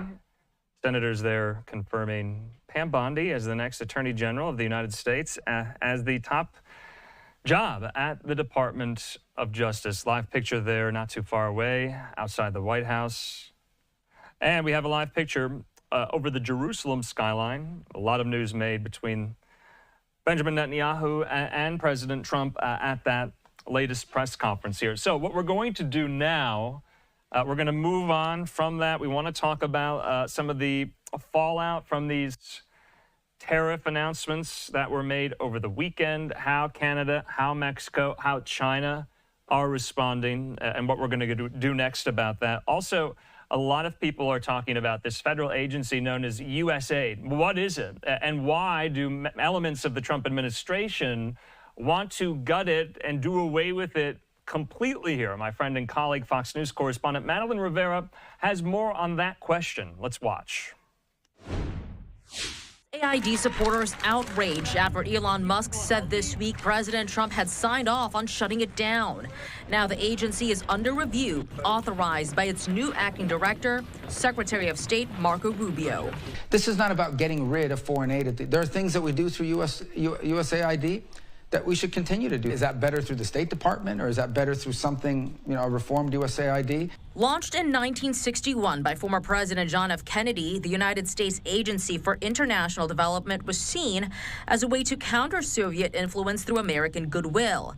Now, Republicans say the agency has been used as a slush fund, doling out money on wasteful initiatives like $20 million for a Sesame Street workshop in Iraq and $6 million to fund tourism in Egypt.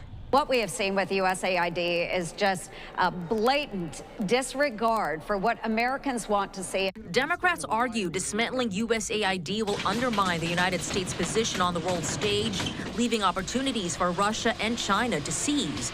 They're also slamming its takeover as an abuse of power. It's illegal to do that because it's contrary to a congressional appropriation and a statute creating the agency. Colorado-based economic consulting contractor Causal Design says it gets about 70% of its revenue from USAID.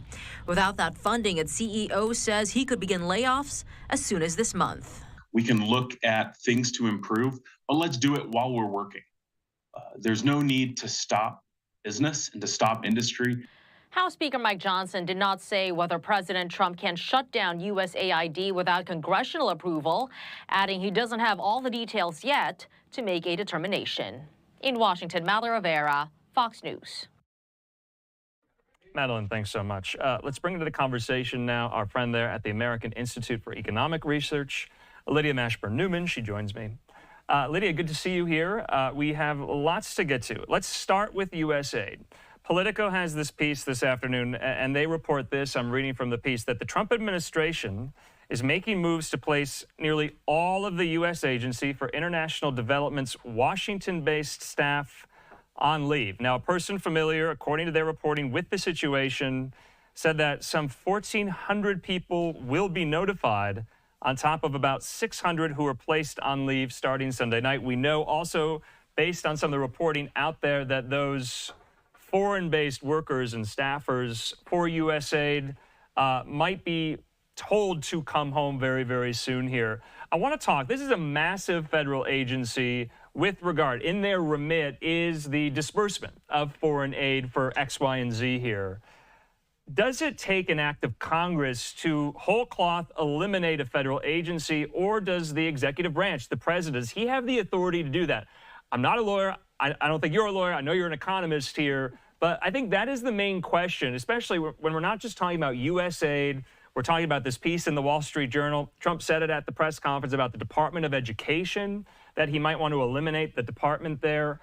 So you're seeing kind of this carte blanche swiping of the pen, or soon-to-be swiping of the pen, of getting rid of elements and rungs of the executive branch. Can he do it? Those are great questions, ones that a lot of folks are asking, including in Washington as well as among folks just across the nation.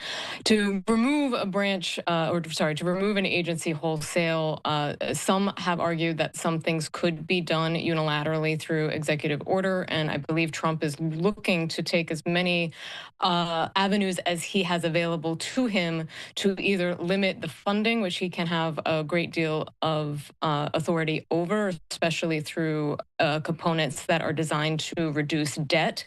The president has some latitude there, but there are some legal, I am not a legal scholar, as you mentioned, I'm an economist, but I have spent a great deal of time with legal scholars and in Congress myself.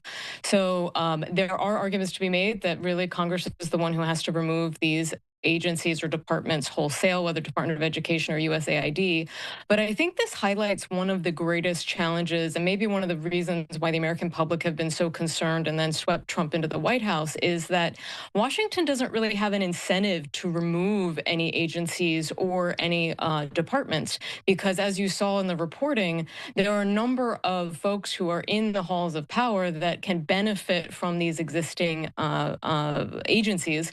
And there's a lot, especially especially with the USAID grants in particular, and happy to go into those further as well. But there's definitely debate to be had. The Supreme Court has weighed in some ways, but this is maybe a fight that President Trump and his folks are willing to have, to say, hey, the American people elected us to rein this overreach of government in, and we plan to do just that and not be constrained by previous law that may have benefited Washington insiders.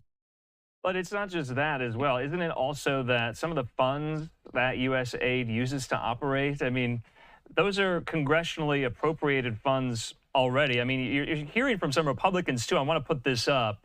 Senator Jerry Moran from Kansas, he says, I urge Secretary Rubio to distribute the $340 million in American-grown food currently stalled in U.S. ports to reach those in need. He says time is running out before this life-saving aid perishes. So that's just one example of some of the, I guess I would call it Republican concern about what's going on with USA. And to many of the people who voted for the Trump-Vance ticket, who want to see a cut in the budget, who want to see a cut in the deficit and the debt, the intentions might be there about trimming here and there. Of course, that's the remit of the Department of Governmental Efficiency here, led by Elon Musk.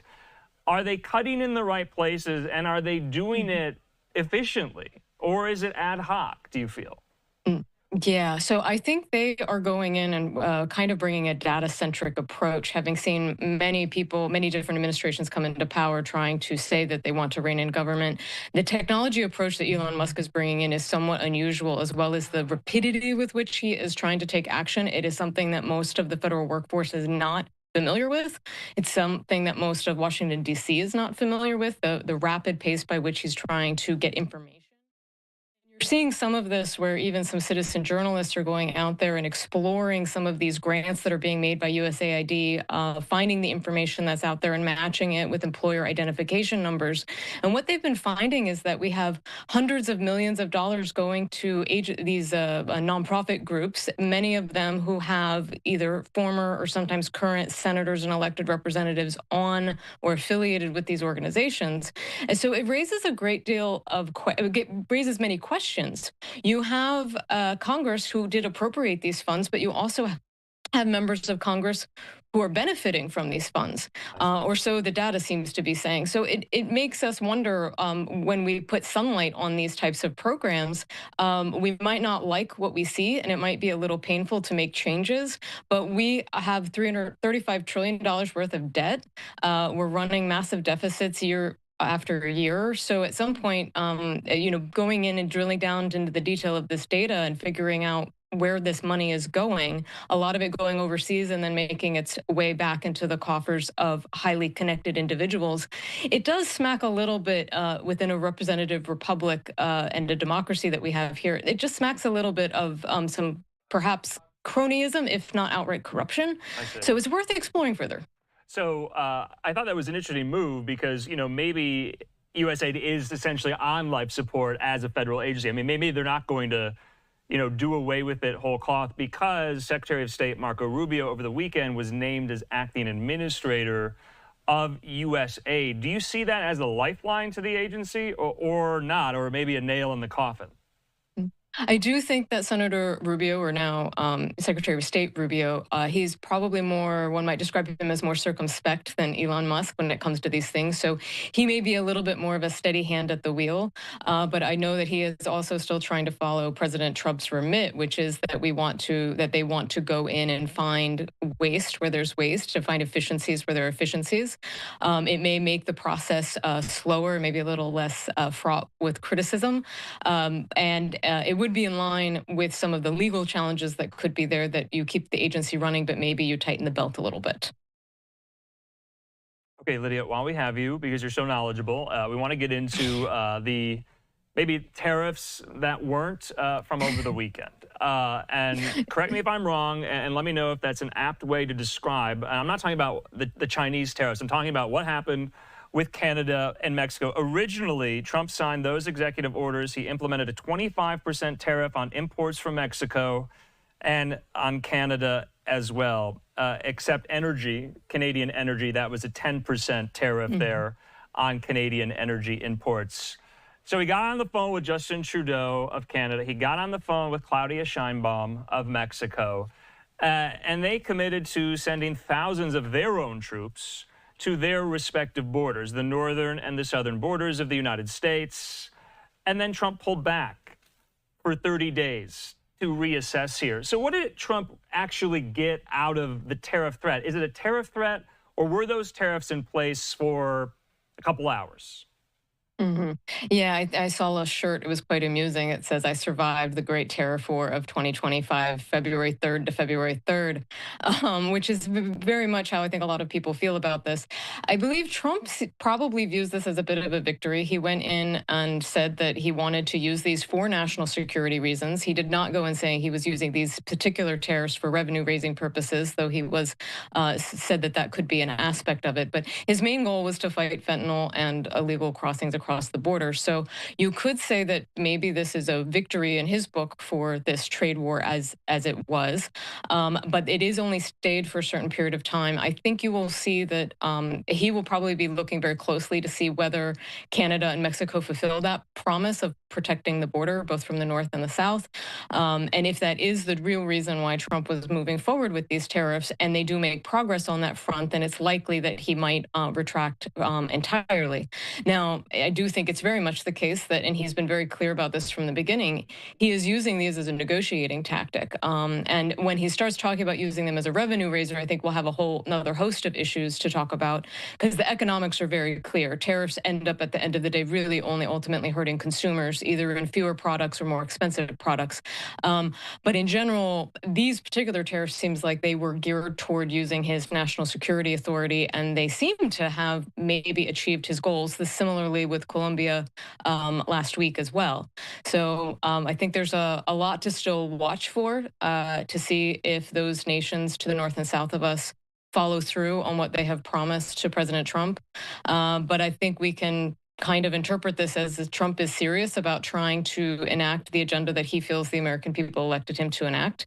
And with all the uncertainty that might come along with that for the rest of us monitoring and watching these situations. Okay, so Lydia, every economist from your organization that I bring on, I pose this question when we're talking about tariffs because, you know, at the end of the Trump 2.0 administration in, 2028, 2029, the definition of tariffs when it comes from a conservative standpoint, from a conservative philosophy, is that it is a tax on the American consumer that is borne by the consumer that is transferred to them via a tax on a product coming into the United States here. Can Trump get away with changing that definition, or has he already?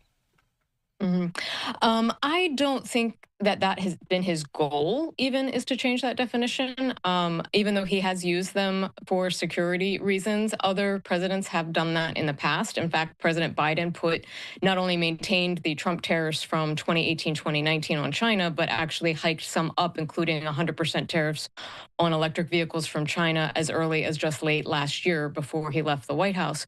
So I think it is true that presidents will continue to use tariffs as long as Congress continues to give them that authority for national security reasons, or maybe somewhat contorted economic reasons. But at the end of the day, I hate to sound like maybe some of your other guests, but it is true that the incidence of taxation through tariffs will end up largely on the consumer. For the U.S., for import taxes, that tax is borne by the importing business, and sometimes the manufacturer bringing that good, selling that good, will take some of the cost of that tax, but that means fewer of those goods sometimes end up in the States.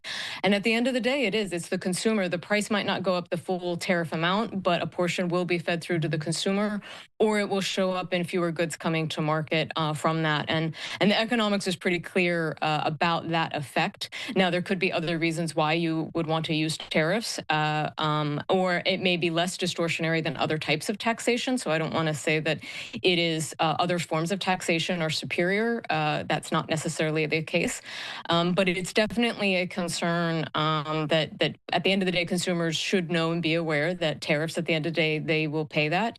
It may even be a preferential tax in that at least the consumer does see that. A lot of our other taxes are hidden through types of different fees, or even payroll withholding is kind of somewhat hides the income tax or the full cost of the income tax to the average American taxpayer. So one could argue that tariffs might have their place, especially as a transparent taxation form, but we should be clear that it is essentially a sales tax.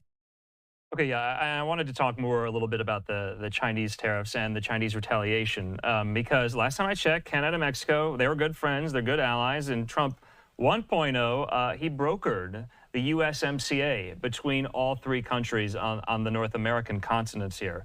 And so he levied taxes on them at 25%, but only on China at 10%, China retaliating in kind today. They put 15% tariffs on imports into China of U.S. coal and liquefied natural gas. China added 10% tariffs on oil, agricultural machinery, some cars and trucks here. Some context from our colleague at Fox Business, Edward Lawrence. He said this, that China retaliation tariffs, they're not really a huge deal for the U.S. economy. But why levy more of a percentage of tariffs on our friends and not on China, an adversary? What was going on there, you think, strategically? Yeah, so from a headline standpoint, it sounded very much like the Trump administration was harming our neighbors more so than China. But just to reiterate, China has had tariffs on it since the first Trump tariffs back in 2018 and 2019. And many of those tariffs were retained by the Biden administration. And so it was a 10% additional tariff. It was not a 10% from zero. And so that is part of the reason that was stated. I believe Trump even mentioned that in his press conference last Friday, was it?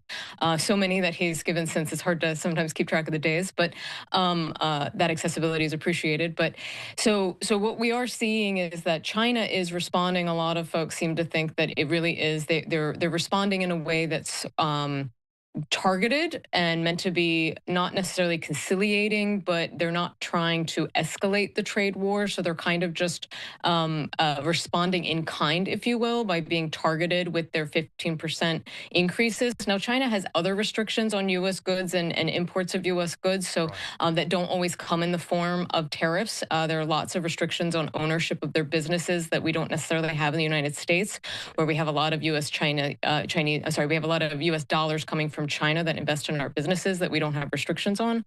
So China has other ways of maybe perhaps countering some of the tariff actions, but from a direct one-on-one or from a tariff war perspective, this very much seems like China's trying to calibrate carefully. And I'm interested to see if that conversation between President Xi and President Trump does take place. Well, to that point, Politico reported today they were speaking with Trump's trade advisor, Peter Navarro, that Trump will speak to Xi today. So I haven't seen a readout from the White House about that phone call. I would imagine this was front and center as part of that conversation. Lydia, as always, can't thank you enough. We'll chat soon. Thanks for having me. All right, in the meantime here, wanted to make sure we got that conversation. And like I said, there is a lot going on, and we're bringing on these very knowledgeable guests to help you make sense of it. Because, like I said, there's a lot of news, but we're going to cover it all here on Live Now from Fox. In the meantime, we're at the bottom of the hour. When we come back, we're going out there to the Big Easy. Our colleagues standing by. They're getting ready for Super Bowl 59 this weekend between the Chiefs and the Eagles. We'll be out to New Orleans in just 2 minutes.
And welcome back here to Live Now from Fox. I'm Andrew Kraft. Let's keep it moving here. Want to lighten the mood. Want to go out there to New Orleans. Our live picture there.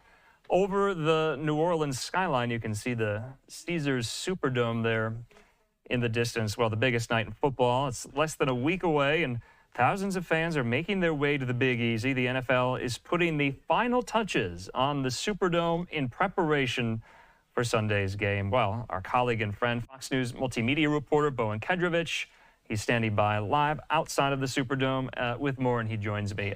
Bowen, this is a great posting. It's great to live in a city where the Super Bowl is taking place. So you're very lucky if you're a big football fan here. What have you seen in the city? Hey, Andrew. Well, a lot of people have already made their way to New Orleans, a lot of football fans. You just take a walk downtown or in the French Quarter, you are definitely going to see a lot of people sporting Chiefs and Eagles gear. Now, the city is expected to host over 100,000 visitors for the Super Bowl, and the NFL is already keeping people entertained. Just last night, they hosted their opening night event at the Superdome, where players from Kansas City and Philadelphia took questions and talked about the upcoming game. Fans were able to get a first look at the Super Bowl stadium after its recent renovation. The NFL says there is still work to be done after opening night to prepare for Super Bowl Sunday.